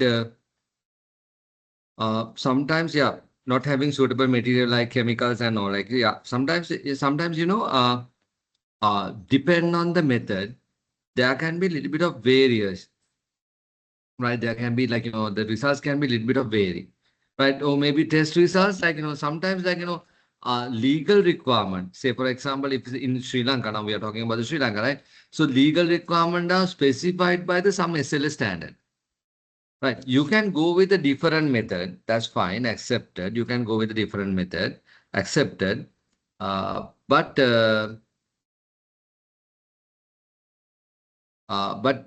what we do is like, then you need to always validate that the method, like, your current method and the standard method are compatible. So that validation is required. So this is the challenging part, right? So the method, like, so before you accepting, like somebody will say, okay, look, I need to do this water testing. I need to do this environmental monitoring. I need to do this calibration, my equipment, thermometer calibration. So I'll try to cover everything. Thermometer calibration, right? So then they might say, okay, this calibration has to be done using this method. This SOX sample has to be taken like this, right? Okay, maybe this microbiological sample, you need to use this particular method, right? So maybe sometimes they might use the BS method, the British method. So they will give a method. So then we need to check before you accepting it, whether you are capable of running this particular method, whether you have the equipment. So I asked this few questions, SOX and all the meters, and whether you are available. So all these are there, and whether you have a competence team to carry out this performance. Sometimes, like, previously you might have a team to do this, but of course, your particular person is not available during this time. So you need to communicate that. Or maybe whether you have a capabilities, maybe the environmental condition. Sometimes, like, your equipment, everything will be there, but there will be some capability issues because, like, your lab is full. Next 1 week is there. So customer wants the results within 1 week. So you can't accept because, like, you're already there, because like sometimes some machine you have a capacity. You need to do this all, right? So you need to identify this part, right? This is the one key area, right? And then external provider. Now there was a scenario. I try to get that information from our friend, but I couldn't. Say sometimes in your lab, like 80% of your samples can be done in your lab. Say for example, now you can do pH, TDS, whatever. Maybe you don't have like the heavy metals. You can't do it. Now what are you going to do? See now this is the real life scenario. So when you run a lab and all, so you don't have ICP, right, spectrometer, right? But somebody said, okay, I need to do all these 18 or 20 parameters, right? And part of the parameters is heavy metals are there, right? Now, what are you going to do with this sample? So somebody comes to you and like meet you. You are in the lab. Say, okay, I need to get this testing done. So like all other testing can be done in your lab, but except one heavy metals. Now, what is your feedback? Now, what are you going to do?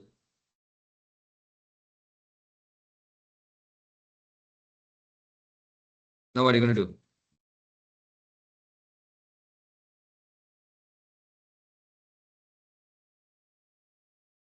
Now, what are you going to do?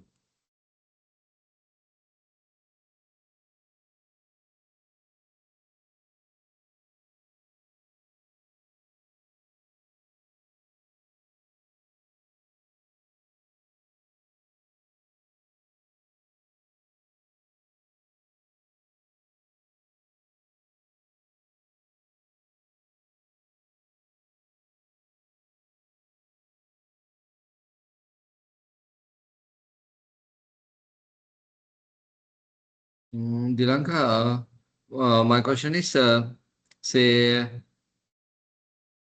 yeah. So, say, my question is like, uh, you are running a commercial lab, and then somebody wants to do a water testing done, and then your lab is not capable of handling the heavy metals because you don't have the equipment. But there are other maybe 10 parameters you can do, only one parameter you can't. Now, what are you going to do?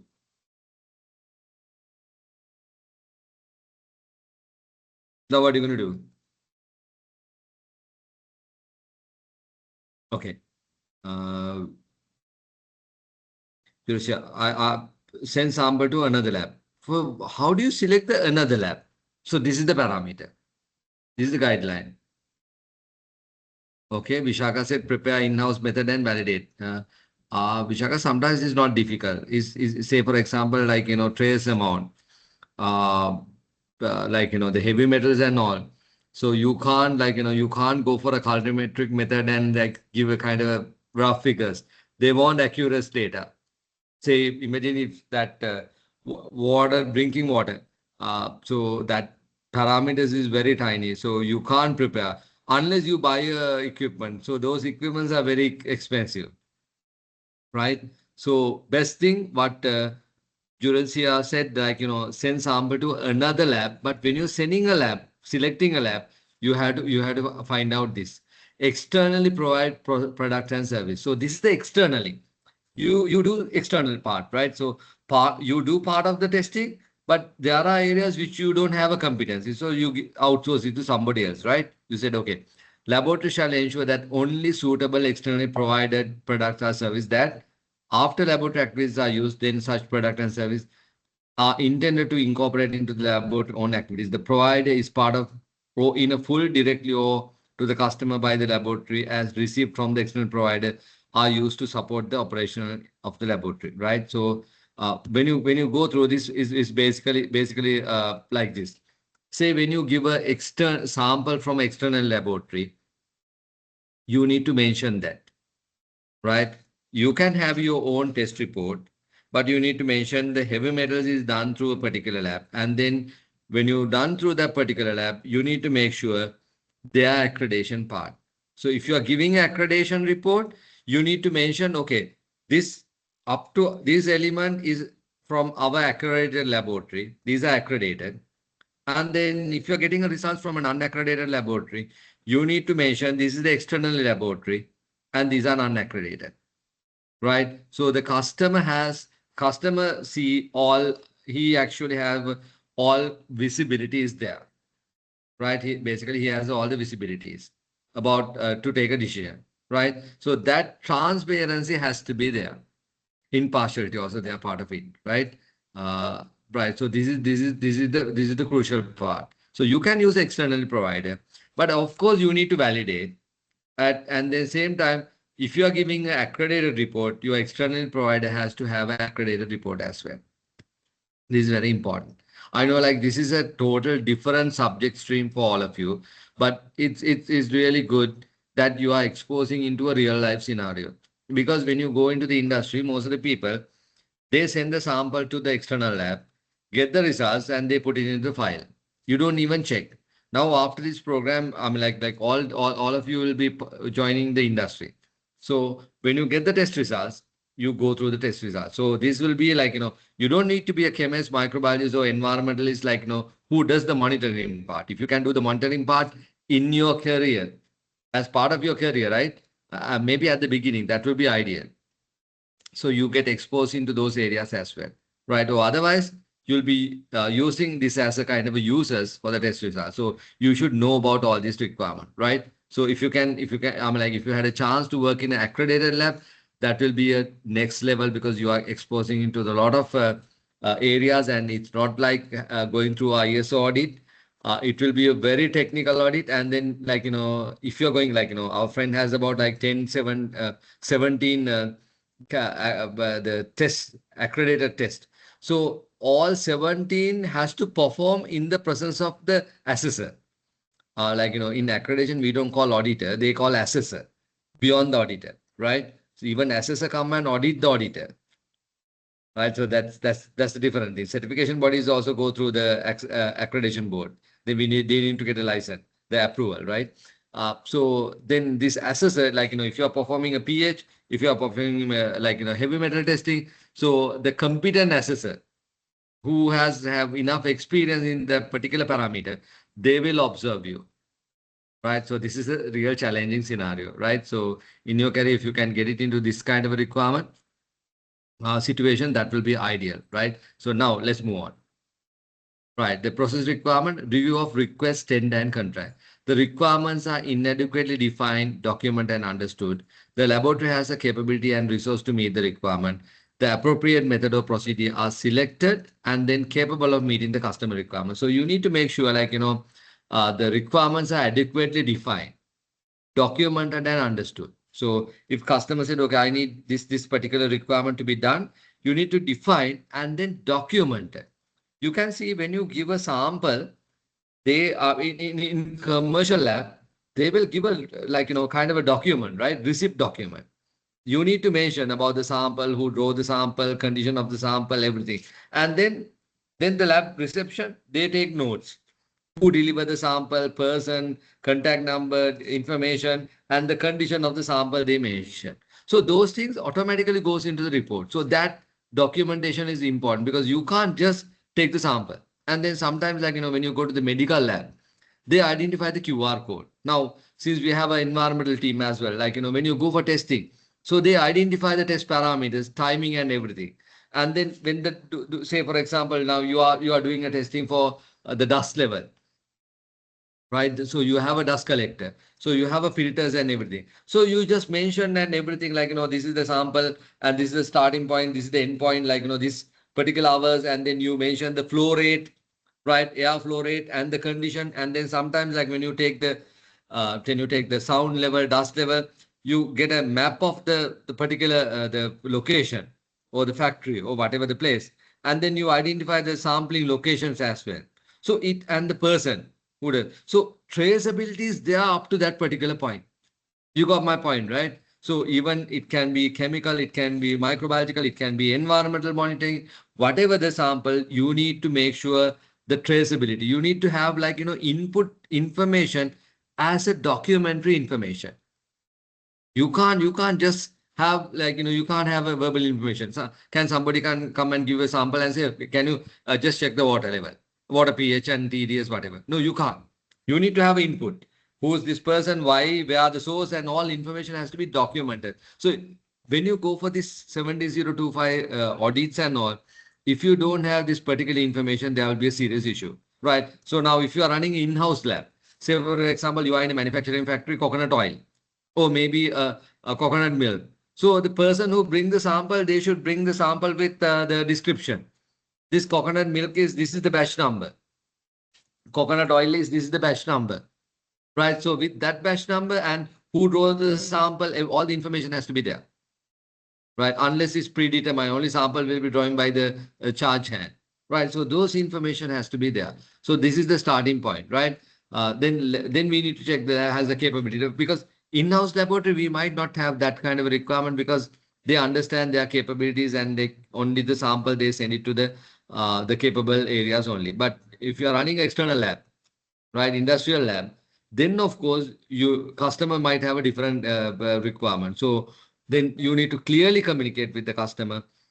Like, your method is SLS, but we are using ISO method. Or there's a a we develop method is there. Like, this is unique to the laboratory. Or maybe SLS ISO method we are modified. There's a kind of modified methods are there. Right. So when you go to the accreditation, we need to validate all this, but you need to clearly communicate with the customer, like, look, we are following this particular method. Or maybe customer might say, okay, look, I need this particular method, but you have a modified method. So we need to get his consent. So this is very important part, right? And then selection and validation of method 7.2. So this is now we are getting a little bit of technical, right? We are getting into a little bit of technical part. So this type of method, standard method, non-standard method, laboratory developed method. So this is a different type of method. So what do you mean by standard method? Right? Let me try to read you.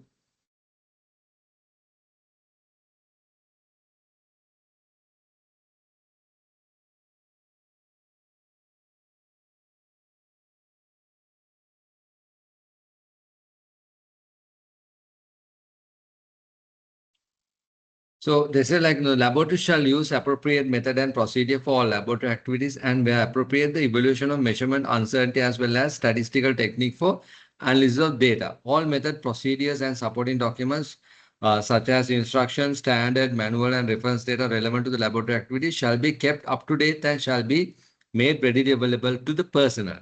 The laboratory shall ensure that it's used for the latest valid version of the method unless it is not appropriate or possible to do so. When necessary, the application of the method shall be supplemented with additional details to ensure consistent application. So, what do you mean by standard method? Mean say for example, now the pH R2, or maybe a SOx NOx, or maybe a heavy metal, or maybe a microbiology, salmonella.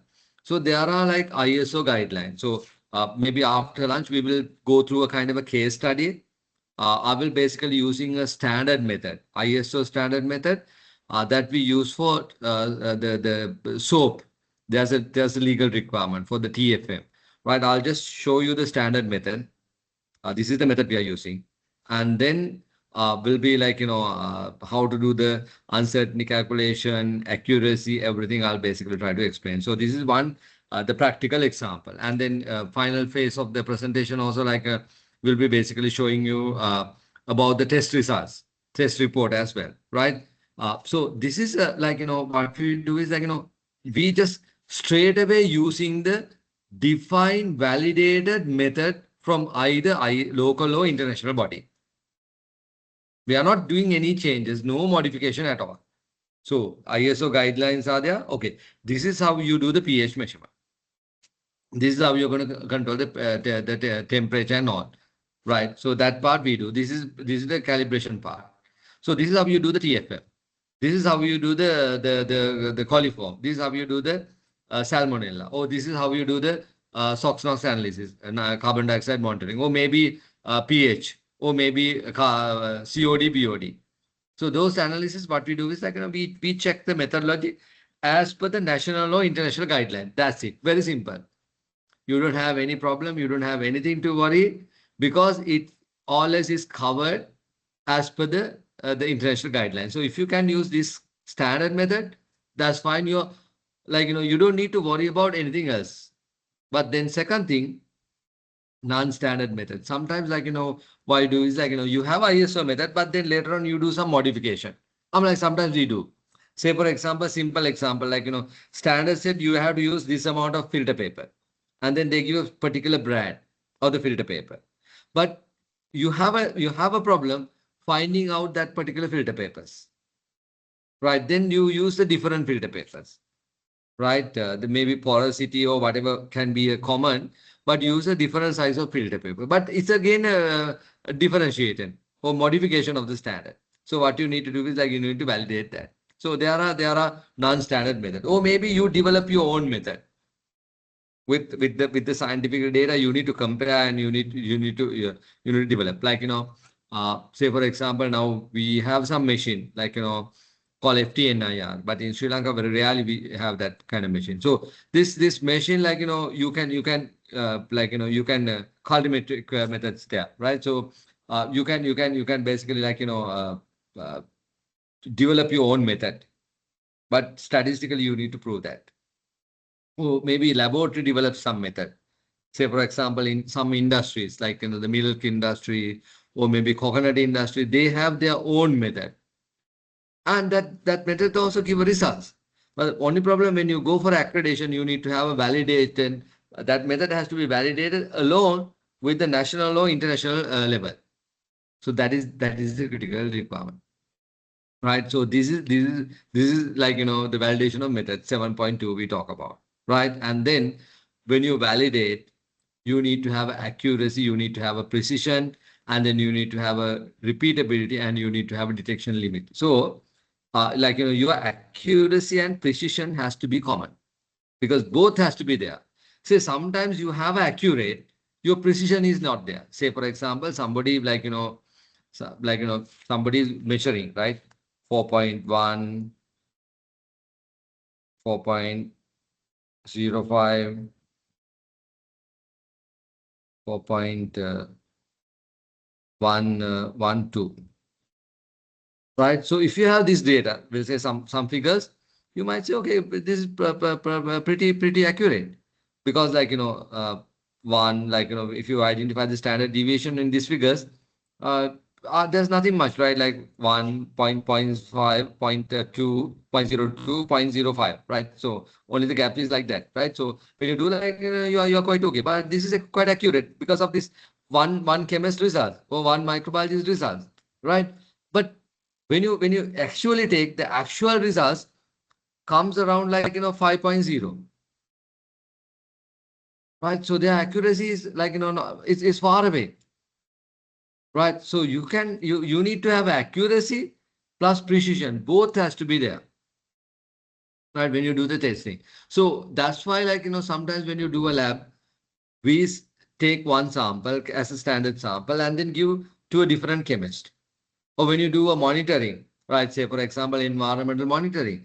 So the person who used the environmental dust collection point, the way they use it, or maybe a simple, the sound meter, the way they carry the sound meter as per the guideline can influence, right? So all these things has to be there. So you need to validate, you need to verify. So the accuracy, precision, and the repeatability. Same sample with the same person, we do different tests. So you give a same sample, but you don't tell that it's the same sample. Give to a different people, same person. Break it into a three and give to the person. So his accuracy and precision has to be there, right? And then repeatability, reproducibility has to be there. So these are statistical data. These are technical data. You can't just develop procedures and all like. So accuracy, precision, repeatability, reproducibility, this data has to be there. So can I get feedback from the person who already accredited? So are you checking all these parameters? Asangi, right? Asangi, what about you? You do that, right? So you are checking against your chemist, you are checking against your microbiologist, even same equipment you check against your people, right?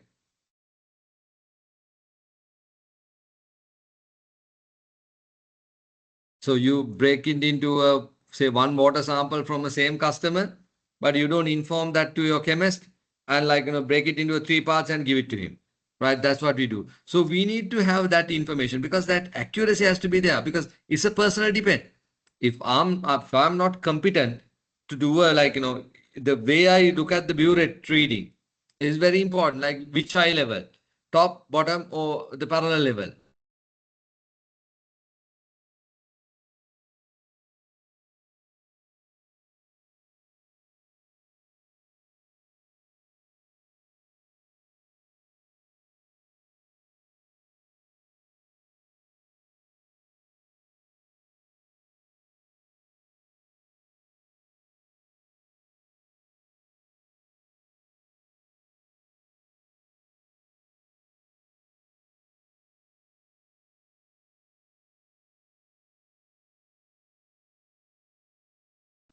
Thank you.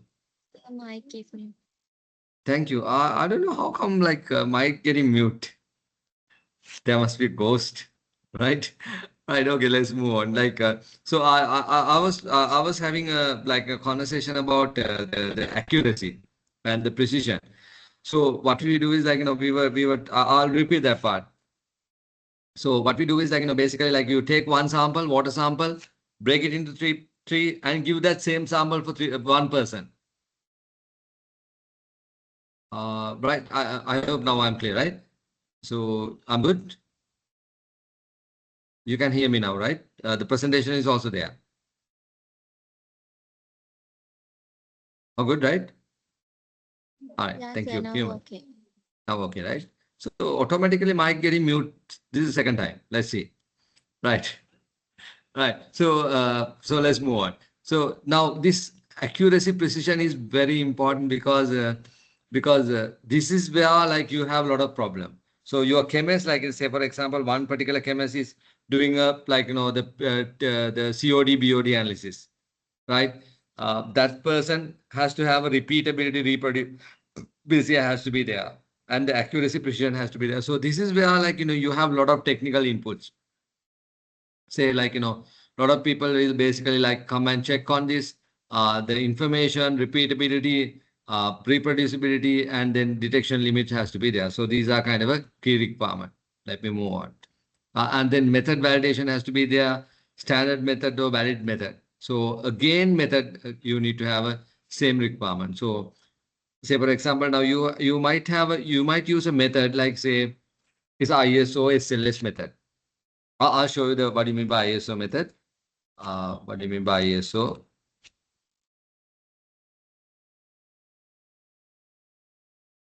I can't type. All right.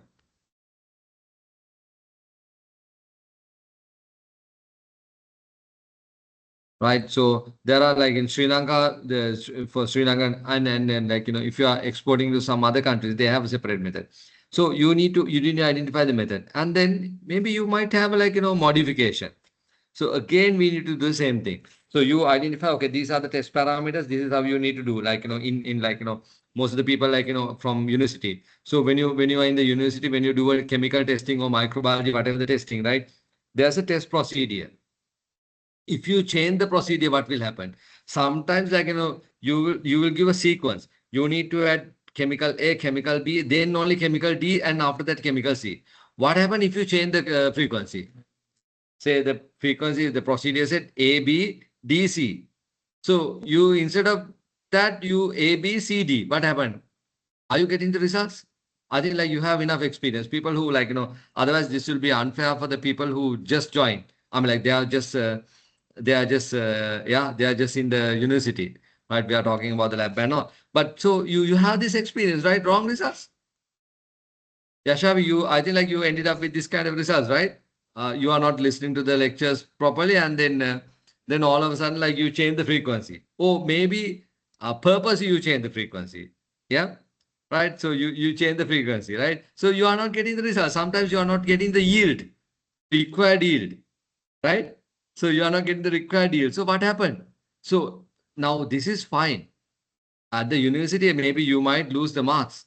But imagine if you do this at the commercial or a legal requirement, what will happen? Yashavi, what happened to this? If you are in a commercial lab, I believe Yashavi, definitely you are in the university, right? So this is fine, like you might lose the marks. What happened if this testing is a legal requirement or maybe a commercial requirement? So they want to send the sample, export sample, they are waiting for your results. What will happen? What will happen to you? What do you think? What will happen to you?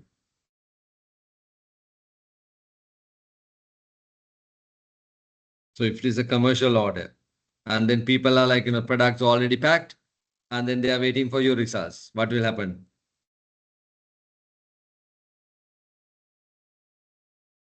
What will happen to you?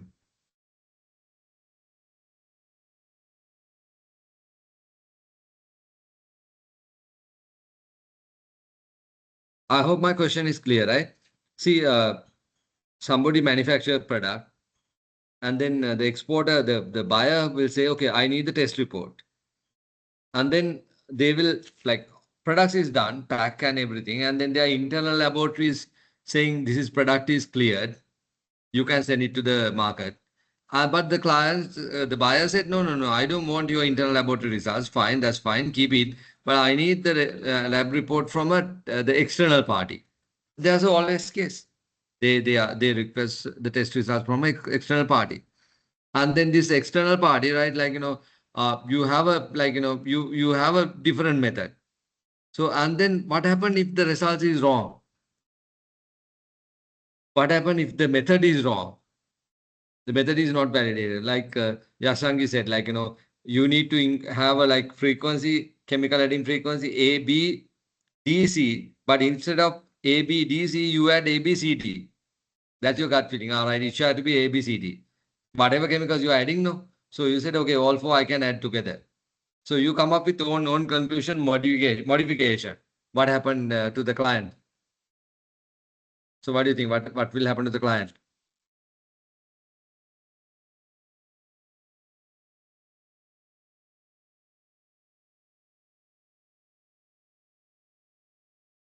So what will happen to the client?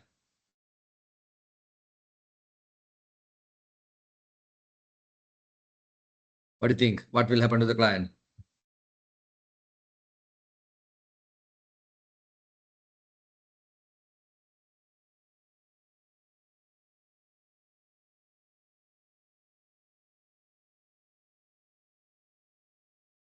What do you think, team?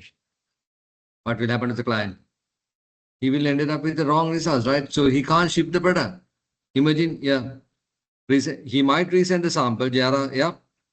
So you have some practical example, right? Lucretia, like you have experience, right? You have to resend the sample, yeah. Then what happened? Yeah, uh, uh, Visaka, we don't reject, right? Imagine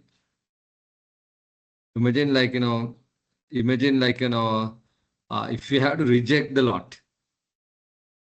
See, now there's a difference.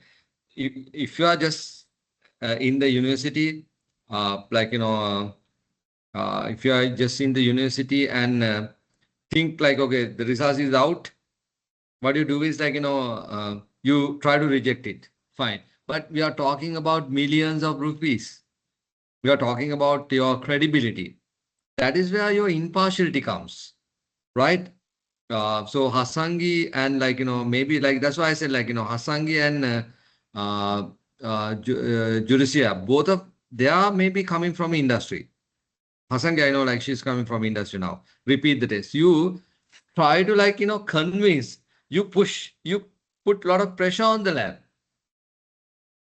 Yeah, normally that's what we do, right? The industry people, what they do is like, I have a lot, say 40-footer container of milk powder or milk product or coconut product is there. And then the lab said like, your, what do you call, aflatoxin level is high. Now what are you going to do? We are not just going to dump everything because like, we buy the coconut, like, entire thing has gone through the process and then other end customer is waiting. And then what we do is like, we do the resampling. Oh, if we can pressure the lab and we'll say, okay, no, look, we have test done through our internal lab. Results are okay. How come your results is wrong? Aflatoxin, right? So we try to put more pressure on the lab. So that is where the impartiality comes. Right, like you can't, and then we will say, okay, look, we have given the testing like last 10 years, we never had this situation. So this is the practical impartiality situation. So Vishaka, like So we don't just reject, we try to pressurize the laboratory, right? So that's why the laboratory has to have, that's why that will be a first element, confidentiality and the impartiality, right? So we try to push them. So laboratory has to have a like strong standard. So when you give a result, you need to you need to understand that also. Like, your results can be a serious concern. It can be a legal requirement sometimes. It can be a like, company can be a closed down due to your requirement because that is your only buyer. And then this is the second order you are going to reject because of the aflatoxin level high. Yeah. So then third order, he won't come back to you. So factory might lose the business, but laboratory, we can't. All right. So Vishak, I agree. I said that reject by the customer. Yeah. If you only send the product to a customer, that will reject. But we are right now, it's at our gate. We are not. So Vishaka, you're also coming from industry, right? Vishuka, sorry. Vishuka is coming from industry, right?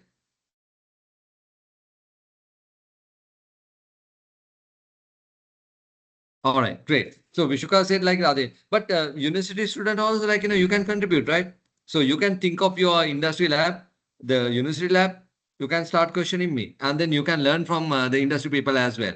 And then this will be a good opportunity. You can have a like, network with the industry team as well. So do that, like not only listen to the training, you can start networking with these people as well. Then you can ask the practical scenario, or maybe if they have a vacancy, you can ask like, do you have vacancy or internship? So now you know about the industry people as well, right? So that's a good opportunity for you. So now these are our gate. So what we do is we try to push them. Right now we have an internal lab, and then we are going to send the sample for other particular their competitor lab, and then their competitor lab said yes. So, but you are guys saying is no. So there will be a lot of pressure coming back, right? So this is where like, when you have a method, right? It has to be accurate, precision, detection level, and the repeatability. If somebody said the similar sample, right? If there's no changes, right? If there's no chemically or physical changes, your results has to be same. I mean, like, there can be a small deviation, but within the tolerance limit, right? So this is very important. Even repeatability, reproducibility by one chemist or different chemists, you need to verify all this information. Say, for example, same sample, and what we do is like, when you run a lab, if you have a doubtful sample, like, reject sample, say, for example, now we took a one example, the coconut oil, like, aflatoxin level is high. So then we don't just release the results. What we do is like when you run a lab, we repeat the sample. Like at our cost, we are not putting the pressure on the customer. Say we charge the customer saying, okay, aflatoxin, we are doing a one test, but the results is actually out. So we do I mean, like it depends on the relationship. We do a, like, we have to make sure it's actually there's a high level, right? So we do a testing and then we repeat it internally and make sure the results is accurate, right? So imagine like, you have a one test is given like, high count. Second test, you have a low count, I mean, a low figure, aflatoxin level. Now what are you going to do? So when you repeat it, like, you have a low aflatoxin level. Now what are you going to do? Say you give sample, one of your chemists say, okay, aflatoxin is high, right? So then you repeat the sample, say, okay, not high. Second person say not high, is within the limit.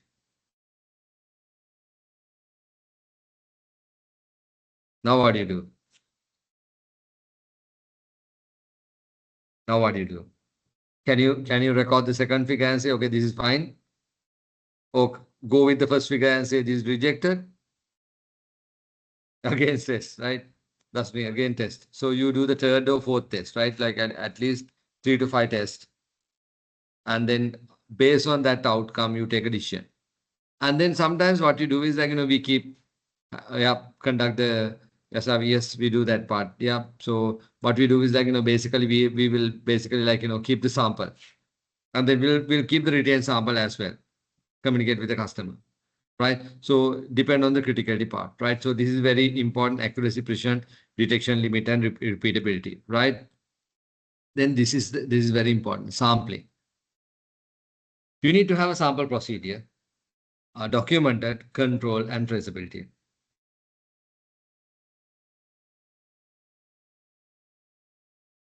So when you have a sample, they will say the laboratory shall retain records of sampling data and forms that part of the testing or calibration that is undertaken.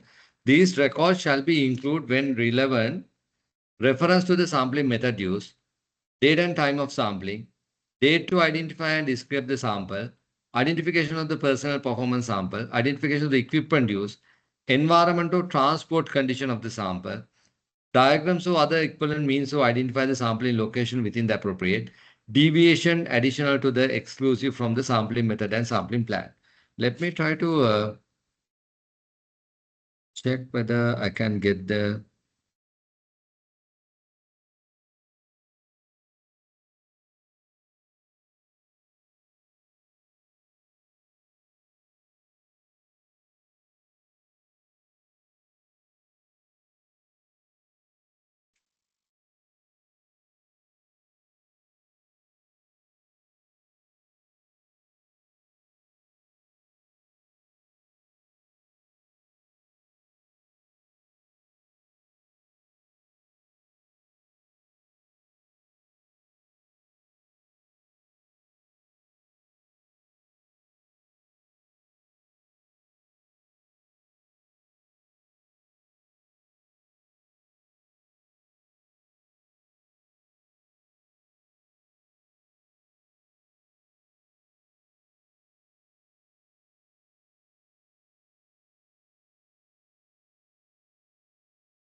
right. Okay, let me try to share this with you.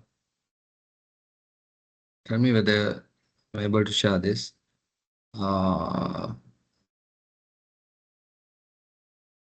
you see my web page? Can you see the web page? So this is like, can Yes, you sir. see it? So this is about ISO 2859. Normally, this is the sample plan we use, ISO sample plan, right? So this sample plan, like, so these are like, we need to purchase this sample plan. So this is the sample plan, sampling procedure for inspection by attribute, sampling scheme index. So based on the AQL level, AQ mean acceptable quality level for lot by lot inspection. So these are like different from the monitoring plan, the environmental monitoring and all. So this is the sample plan available. So there's a new published ISO 2859/2026, right? So you need to purchase. This is expensive, right? But I'll take some example. I hope you can see this small one, just to get idea. The black one. You can see sample size limit, like number of sample. So based on the number of size sample, you identify the acceptable quality level. Say for example, now what I did, just want to give you an idea about the sample plan, right? So what I did at the beginning, I actually like, say there are 200 odd people are there, right? So I hope now I'm back to the presentation, right? Right? So there are maybe 200 plus people there. So what I did was like, and previously I already had a chat with the Procure team. So they gave some insight. Based on that, I just verify my sample. So I maybe like took about 10 members. And based on the 10 members, I identify like, my entire conclusion is pretty much based on the 10 members, right? So this is the sample plan. So up to now, my conclusion is okay, right? Because like, I don't go into lot of technical details because I understand maybe like around 10% of the people are like from the industry. And then I had to do the justification for them as well, right? And then others are coming from university background. So I try to like, the cater into this market, like, your guys are market, right? So cater into this market as per my sample understanding. I hope you got my the sampling plan, right? Same with other industries. Like, when you go to the industry, hope you can see the presentation now, right? You are back to presentation now. Yes, sir. All right, great. So now when you go to the sample plan must be documented, control and traceable. Say for example, now you are taking the oil. So you have a coconut oil, you have a 1,000 liter barrel. So out of 1,000 liter, what is the amount you are going to take? Say 1,000 liter, right? What is the sample size, right? And then maybe you have a 10,000 liters. What is the sample size? Can't be same, right? Because it has to be represent. So you can't say like, any amount of coconut oil, I'll take only 10 grams, 10 liters, maybe 10-liter sample, right? So you can't. Why? Because depend on the volume, there can be so many variants. And even like if you keep the product in the tank, right? It started to sediment. So you need to take sample from the top. You need to take a sample from the middle. You need to take a sample from the bottom. See, if you want to analyze the moisture level in oil,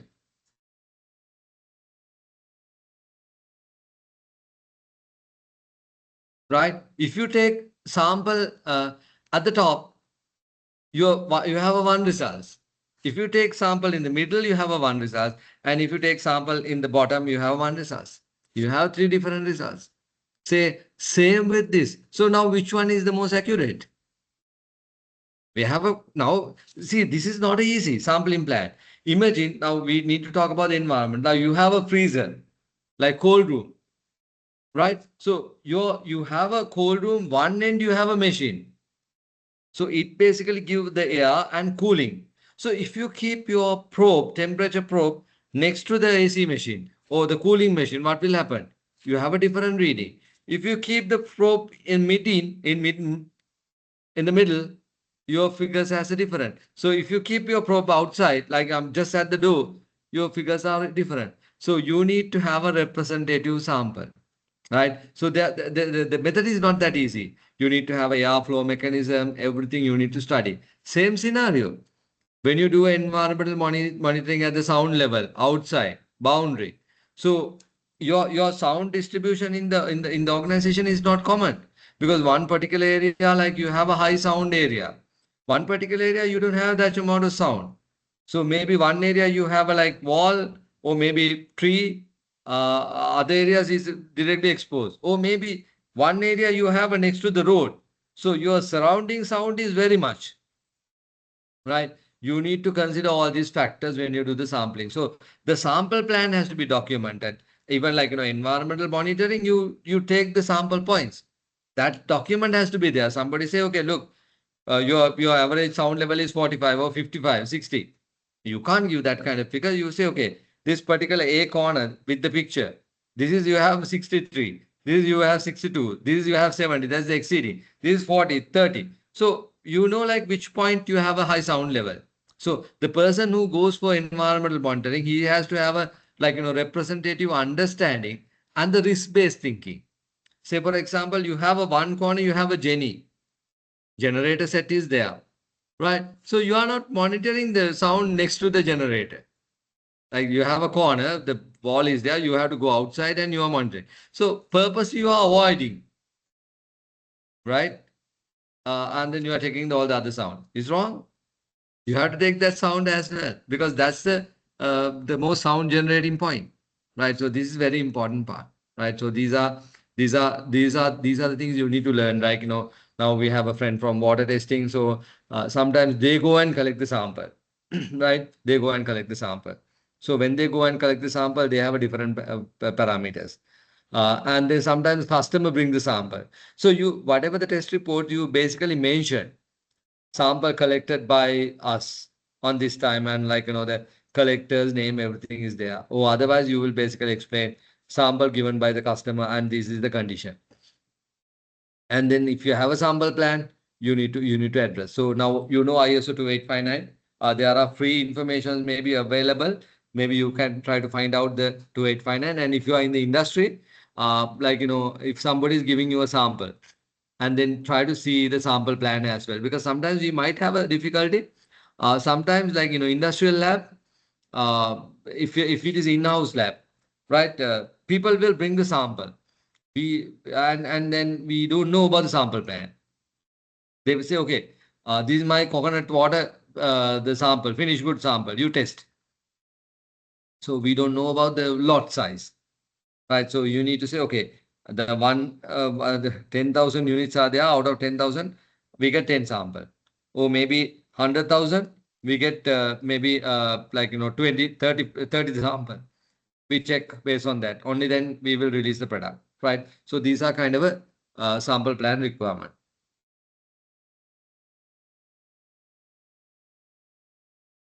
Now you might have a concern.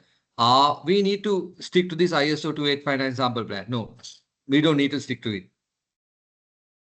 You can have your own sample plan as well, organization. But again, sample plan has to be validated, right? So this is an important part. Sample procedure must be there. So everything according to procedure, right? This is the documented information. And then it has to be documented. It should be controlled and it should be traceable, right? And then handling test items, right? Say, for example, somebody will give you a sample, right? Handling test items. Say, for example, now somebody will give you if you are running a calibration lab, somebody will give thermometer. Can you get this calibration done? Or somebody will give you a pH meter. Or somebody will give you a weighing scale. So we need to have a proper identification. So if you can remember, when you go for a blood testing, right, for certain thing. And then what they do is they collect the sample, immediately they draw the information have been immediately write it down. Right? That is most important. What happen if they take time and if they forget and then if they mess the numbers, the names, instead of my name, Rasita, somebody else the what do you call blood sample is there. So I'm getting a wrong blood sample picture. And then the doctor will treat me based on that report. Because very rarely if your physical conditions and the test reports are not matching drastically, then doctor might ask you to go for the second test. But mainly they treat you based on the test report, right? So that's why it's very important, right? So this information has to be the identification and the storage condition, and the sample has to be protected, and same time disposal. Why disposal is important? Why disposal important? Sample disposal, the standard required procedure. Why disposal? Why you need to worry about disposal? Why you need to worry about disposal? Because that's out of our scope, right? It's a garbage. You just throw away the garbage.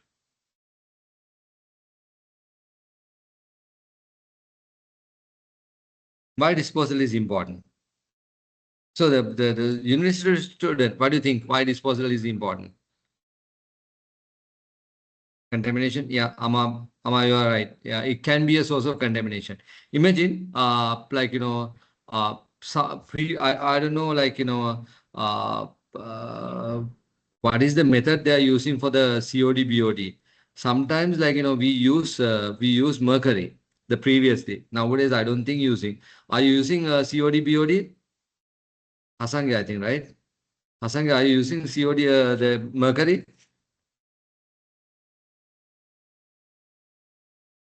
Yeah, accumulation in the environment. Agree, Jasavi?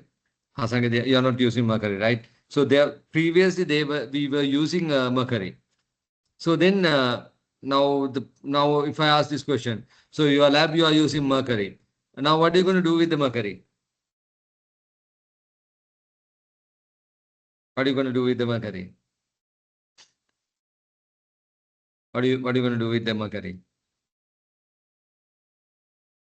So you can't just discard to the environment.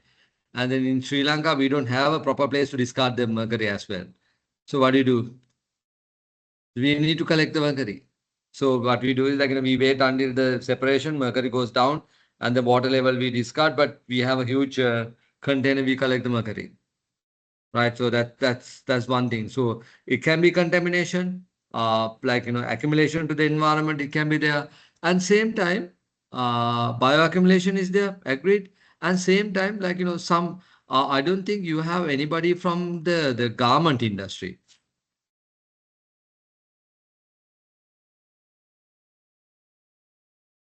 See, garment industry, nobody from garment, right? Anybody? Yeah. So garment industry also, they heavily use labs, like, the color pigment, color fastening, and they use lab, right? So they send the garment to the lab, and then you take small piece, or maybe you check the same entire garment for color fastening, and then after you do that, you can't send it back to the customer, so you need to discard. And then again, there was a policy called brand protection. But if you discard all the samples in the lab, somebody will take the garment, and, like, they do some modification, washing, and then they sell it in the market with a label. So you have a high-end label, but the product is very cheap. So they have a brand protection rights. So you can't just throw away. So you need to, like, burn it in a proper way, shred, burn sample. So there are guidelines. Like what you said was, it can be environmental contamination, right? And it can be, like, a bioaccumulation.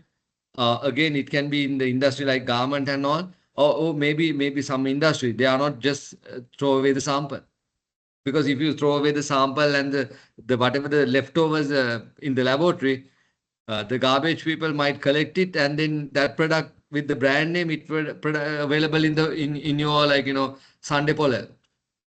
There are cases. So this disposal is not only environmental, there can be a legal case as well, right? So that is more important part, right? And then sampling, what else? Disposal and all. Other question: can we use this sample to send it to the production again? When once, like, after you do the testing and all, can you send it to the production for sale? Like, because lot, right? Lot of products there. No, you can't send it to the production, right? You cannot. No way. So you need to find on your discard method. You can't send it back and send it to the customers. And one more thing. See, now we have a lab, like, say, we have a microbiology lab, and this lab being inside the production house, production area. Uh, and then there was a legal requirement. We need to do a pathogens also. I think, like, we have a one person from poultry as well. So maybe he or she can help give a correct answer. So can we set up a pathogen lab inside the production house?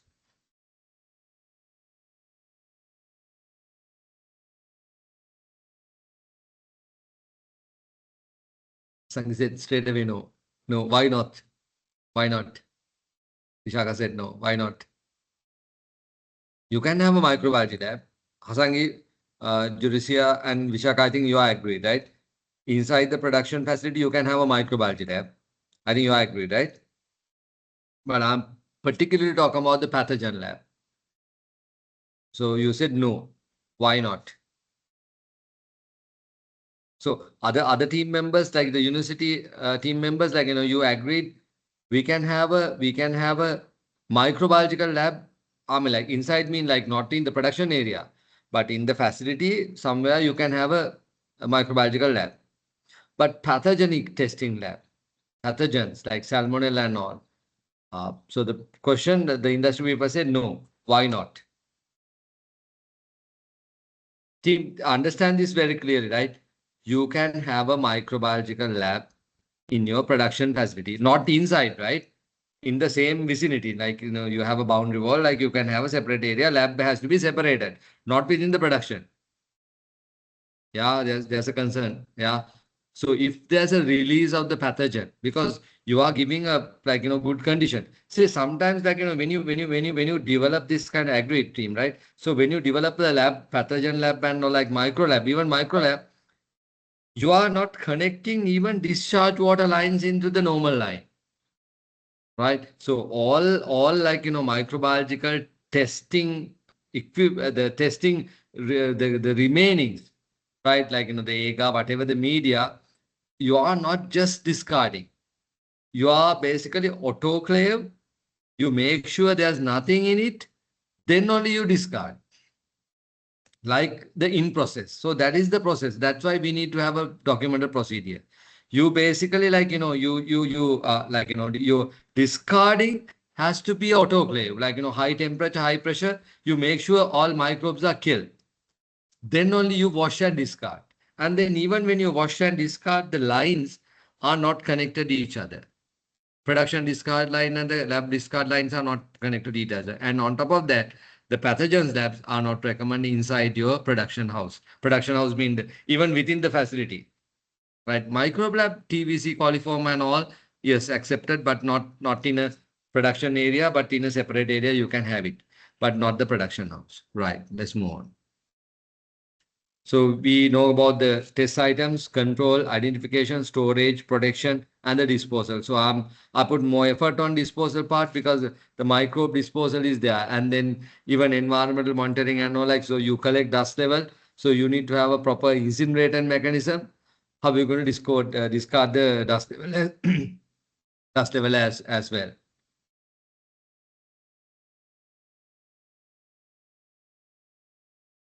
So valid results, we need to understand the proficiency testing, uh, replicate testing, control charts, reference material, right? I'll basically explain later about the proficiency testing, replicate testing, control charts, reference material. I'll basically explain a bit later, right? So results has to be validated, like proficiency testing and all, right? Okay.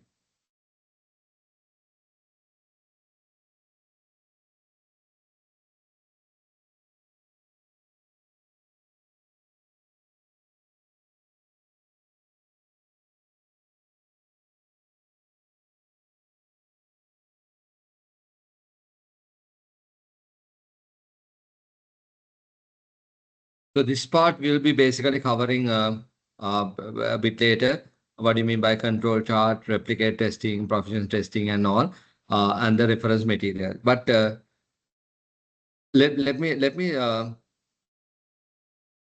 me talk about the reference material first. What do you mean by reference material? Why you need a reference material? So you said like calibration is done to a reference, right? So you have a like say weighing scale, you have a calibrated weighing scale to a national or international standard, and then you check against your one. Same available with the chemicals. Say for example, now I need to calibrate my pH meter. So how am I going to calibrate my pH meter? I have a reference sample. Say it says 7.0 at 25, 10.1001, whatever. So all the reference materials are there. So there was a special guideline, special standard available for reference sample manufacturers because see we calibrated using that reference sample. And then when they give a reference sample, they basically give you a guideline. So, okay, this reference sample valid until this particular date. And when you open, this is the condition you need to keep. Right. So these informations are there in the reference sample. Right. Let's move on. So when you get a test item, say somebody when you give a like a pH sample, water sample, poultry sample, dust sample. You need to have identification, storage, protection, disposal has to be proper. So we talk about that.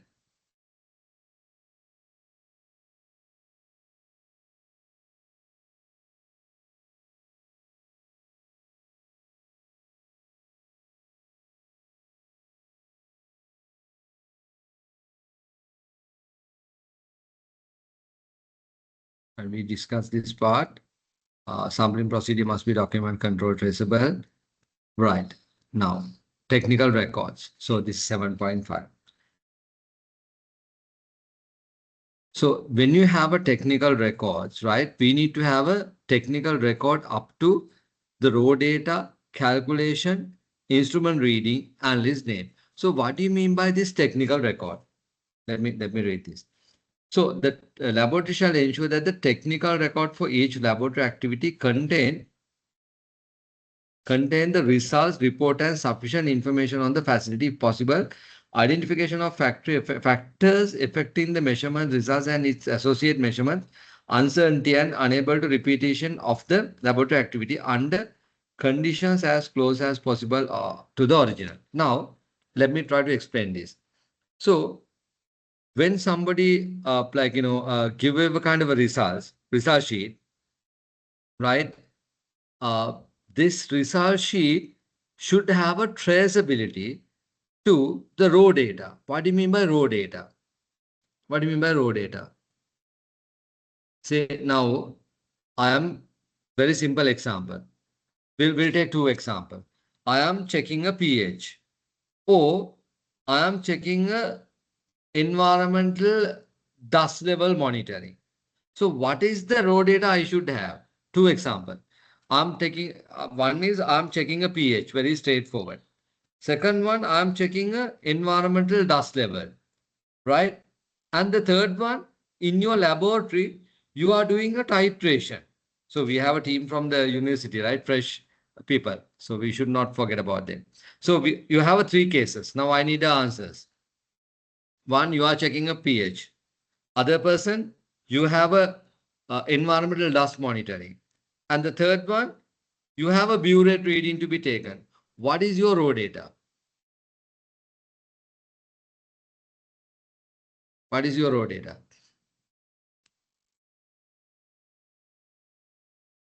What is your raw data?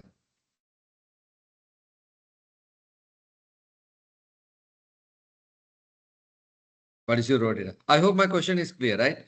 See, one scenario, you are checking a pH of water. What is the raw data? Second scenario, somebody is measuring the dust level, environmental dust level, right? What is your raw data? And third one, in your industry laboratory, like university laboratory, you are taking a burette reading. What is your raw data? For titration, initial and final reading of the burette. Agreed. Fantastic. Or maybe a burette reading, right? Perfect. Right. Burette reading is the raw data. Titration, yeah.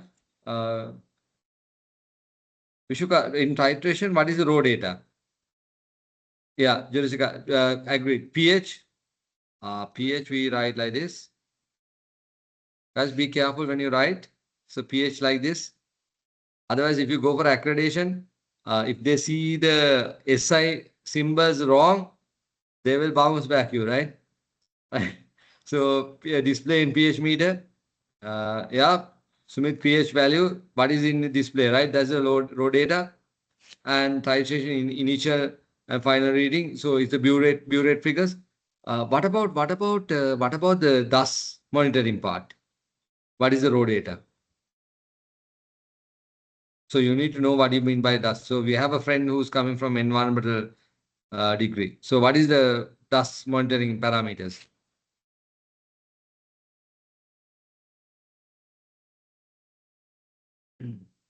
Yeah.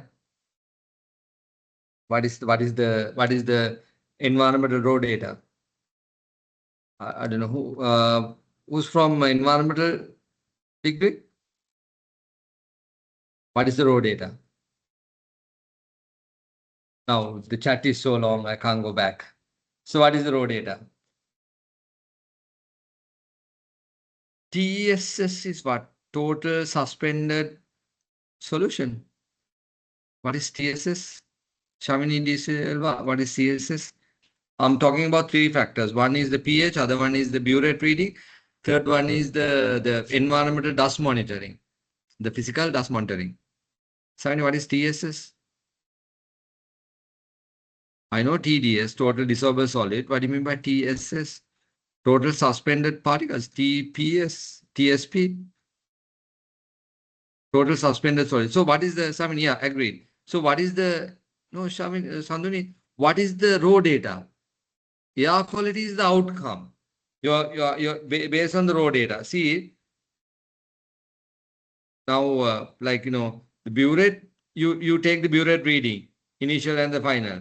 The pH, what is displayed in the pH meter?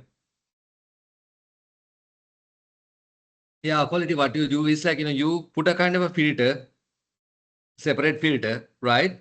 And then you make sure there's an air flow, right? You adjust the air flow. So the not the air quality, air flow and the weight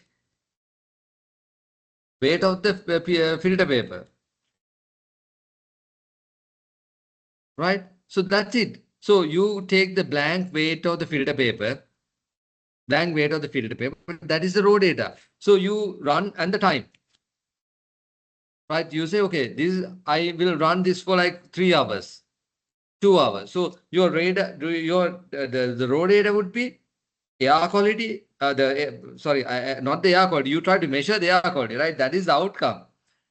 Uh, you guys are confusing me also, right? Not the air quality. So you try to maintain. You check the flow rate.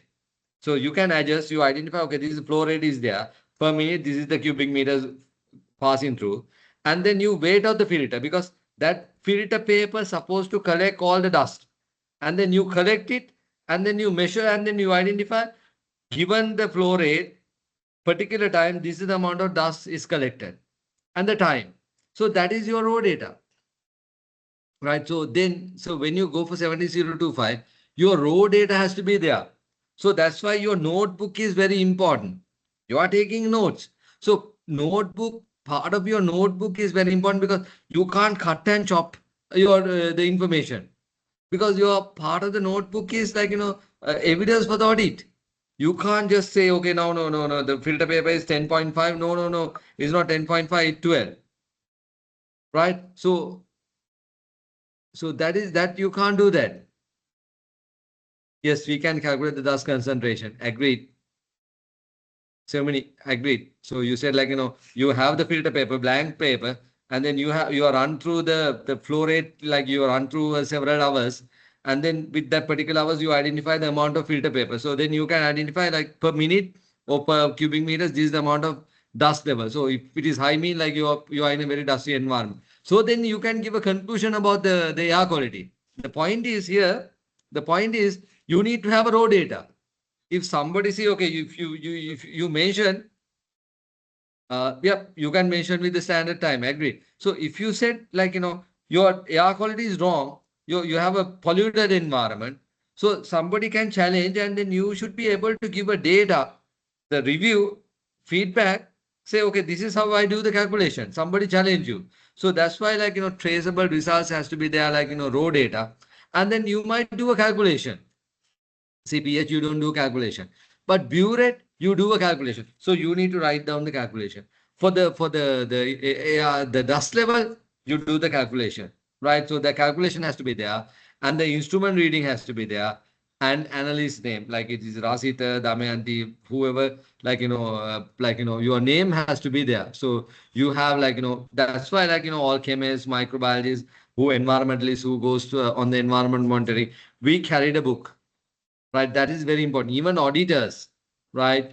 Right? We carried a book, right? So whatever the findings, we write it down. So if somebody wants to trace back, you raise an unconformity in the particular area.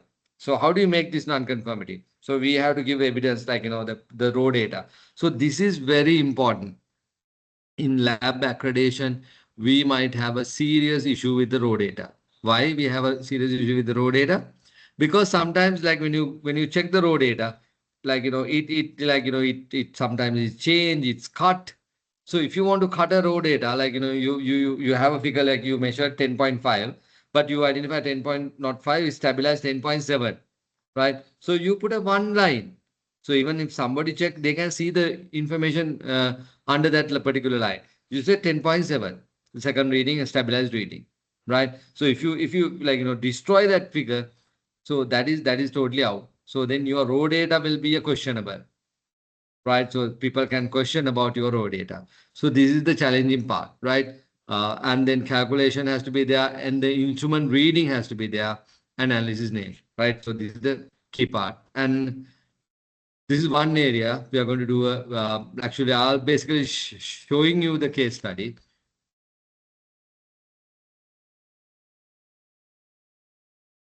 about the uncertainty calculation and everything. I'll try to explain everything. If you try to go with the uncertainty calculation and all, like it take about another 1 day to do uncertainty calculation, right? So what do you mean by uncertainty calculation mean?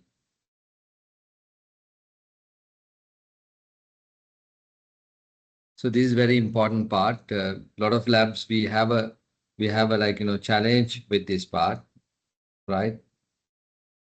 Uncertainty calculation. Laboratory shall identify the contribution to the measurement uncertainty when evaluating measurement uncertainty. All contributions that are significant, including those arising from sampling, shall be taken into account using appropriate method for analysis. The laboratory performing calibration, including its own equipment, shall evaluate the measurement uncertainty or calculation. Right. So this is the last part. The laboratory performing test shall evaluate measurement uncertainty, where the test method predictable rigorous evaluation of the measurement uncertainty in estimation shall be made based on an understanding of the theoretical principles or practical experience of the performance of the method. So there are special guidelines in this standard called further information on C ISO/IEC guide 19/3 or ISO 21748 and ISO 5725 series. So uncertainty is a big area, right? It can run through maybe days of this particular training. But let me try to give you an idea about uncertainty. What do you mean by uncertainty? Why all the labs supposed to do this uncertainty calculation? Say, uh, now when we conduct the training program, right? When we conduct the training program, even like the online program or after lunch, uh, maybe if you don't talk, if you don't give a case studies, chance of a participant going for a sleep, falling asleep, how certain is that? Is very certain, right? Because you are listening to the same training program for maybe 6 7 hours. So your body has a mechanism. Let's say if you are not involving a lot, right? Like you fall asleep. That is certain. Uncertainty mean like when you do a testing or something, right? There was a factors which is out of your control. It can contribute to your results in a negative way. Say I'll take example. Now we said okay, you are simple example. You are taking a weight of like we'll say 2.00 gram of chemicals. Because for some reagent preparation. So now there was a high chance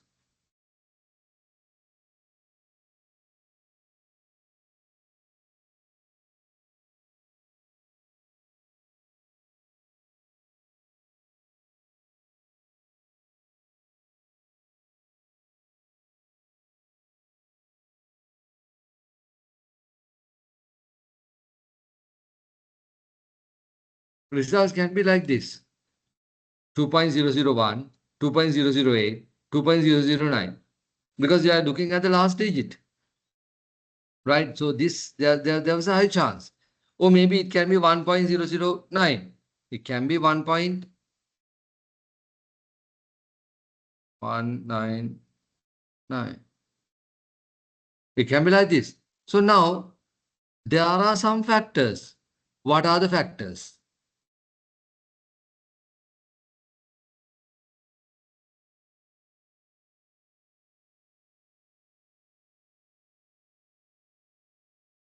What are the factors?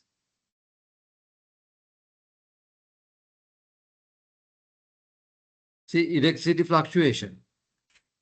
In Sri Lanka, we don't have a common electricity. So what we did was like, long time back, we got a grant, right? And then before we install the machines, the equipment, laboratory equipment, the Japanese team, they come and they check the stability of the electricity, right? So there's no electricity stabilities are there. Like always is fluctuating. So then if those things are fluctuating, what will happen? It will impact your results. Right. So depend on the because like see this sample, if it is 2.1 gram, we are not that worried. Sorry, 2.1 gram. It has to be like it. So 2.1 gram, right? So we are not worried because it's a single digit and the accuracy is not there. But you are going for a third digit. So you need to have more accuracy. So electricity fluctuation can do. So this particular laboratory, the Japanese people, what they did was before we bought any equipment, they bought a stabilizer, electrical stabilizer. Then only they after they put the stabilizer, then again they check, and once the electricity starts stabilize after the stabilizer, then only they start to install the equipment. So they cut down this electric fluctuation, and maybe the way my hand condition. So if I am having a shivering hand due to some issue, so I might not be able to get this accuracy, or maybe my eyesight. So that can be a human factor, right? So the uncertainty can be due to human factor or maybe a wind condition. So maybe wind condition or maybe you have air condition airflow in the lab, right? So that can be there or maybe temperature. We don't know. So we need to identify all these factors where there can be influence. So, and the instrument calibration. So your test equipment, they will say, okay, it's calibrated and the error, uncertainty, instrument uncertainty, right? Is plus or minus this. So those information they might give you. So we need to study this and then analysis variation part and the environmental variation. So based on that, we need to do. Now, my question. So I think none of you have done an uncertainty calculation, right? Is there anybody has done an uncertainty calculation here in the group? Is there anyone who has done an uncertainty calculation?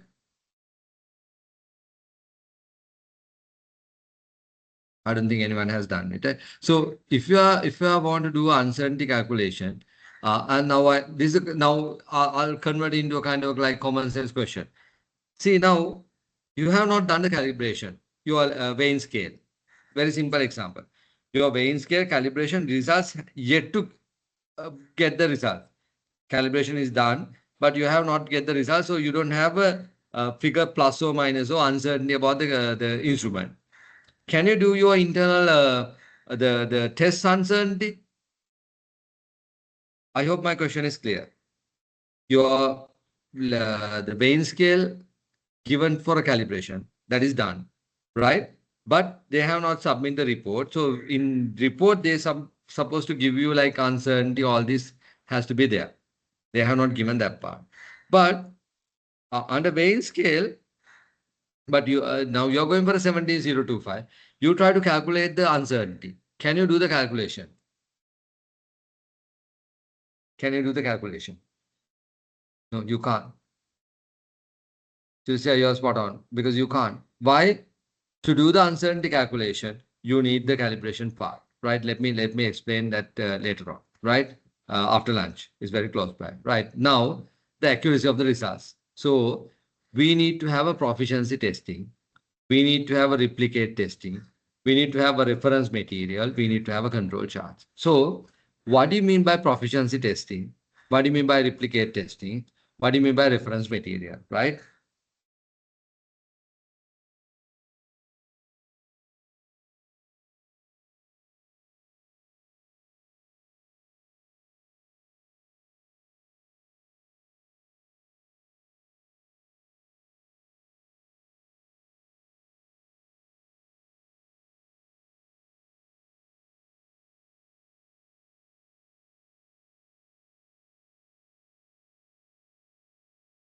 Right. Now, reference material, very straightforward.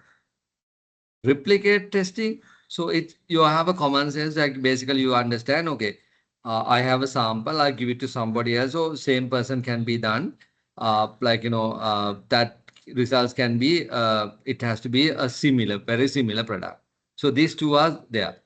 And then control charts, uh, like there's a concept called SPC, statistical process control, right? So industry we use to identify whether the process is capable.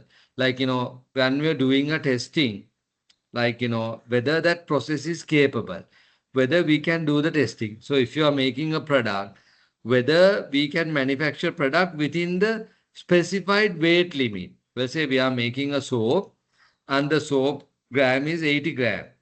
Can be like, machine, like, you can't set machine into 80 gram, right? So if you measure, put it into a 80 gram, what will happen is there will be a fluctuation. So if there's a below, like, 79, 78, you are violating a legal, because there will be a legal issue. Say, for example, now one loaf of bread, we say, okay, it has to be like, 500 some grams. We'll say 500 grams. Right. So then you can't give 450 and charge for 500. So the bakery manufacturer has to make sure, like, you are always giving above 500, because your legal limit is 500. You are charging for 500. And if the weight and measurement authority, they identify you are giving a low weight bread, that will be a legal violation and you will be penalized.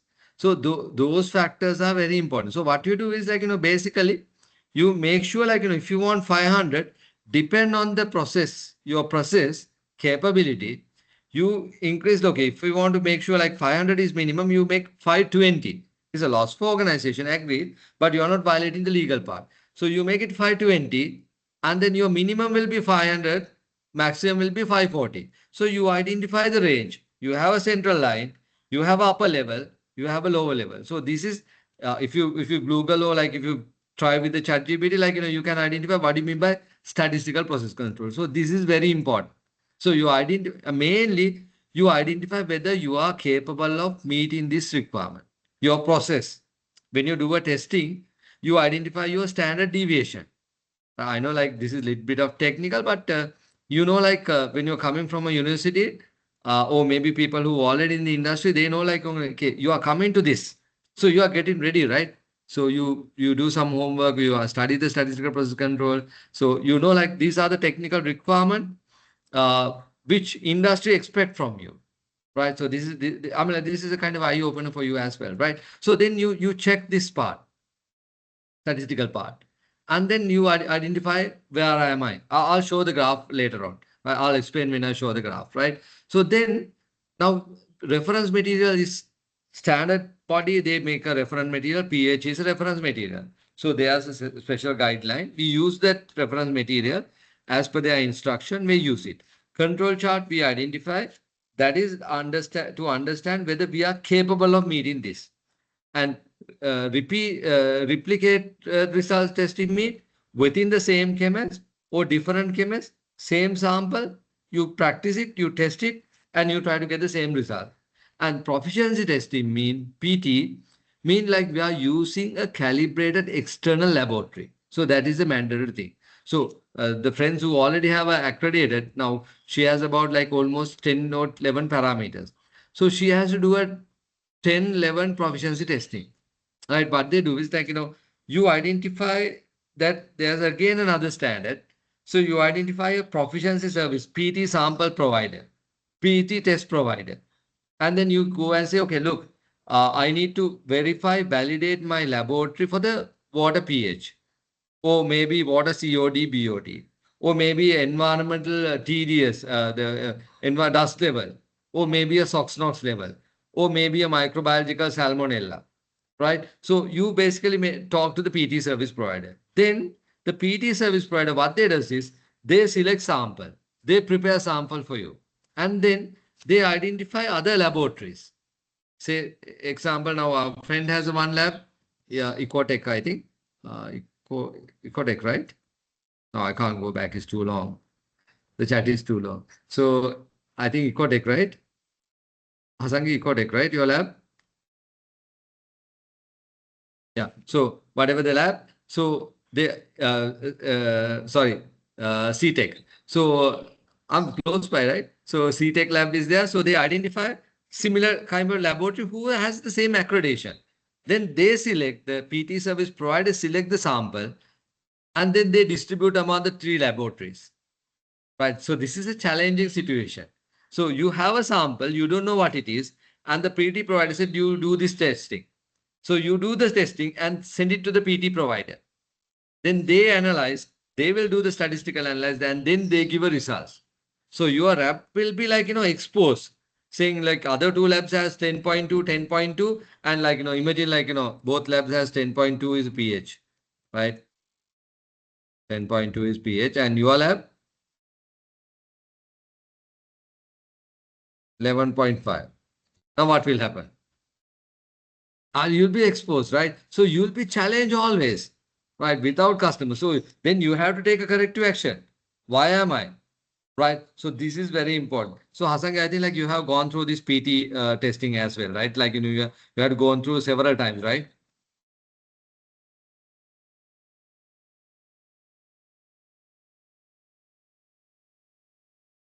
Yeah. So this is challenging. So if you have become a chemist or microbiologist or environmentalist who's going through a PT, it's challenging because your results will be verified against some other labs. Right. So this is not like, you can't just say, I didn't do that. So it's up to the person. So now I think like we covered up to this. So we know PT, proficiency testing, replicate testing, reference material, control charts. Right. Now, shall we take a quick break, lunch break? Faculty team, can we take a lunch break now? Yes, sir. So now is 12:30. We'll take half an hour. Otherwise, we are not be able to cover the entire thing. So shall we take half an hour? Okay, sir. Right. So team will, if you have any question, let me know. Otherwise, we'll meet up at 1 o'clock. So enjoy your lunch. Don't eat too much. And then second session, I'll try to give you some example with the pictures. Thank you. We'll break for lunch now. Corporate team, if you have any notice, you can nominate now. You can present it now. No, all fine, sir. Thank you. Right. Thank you.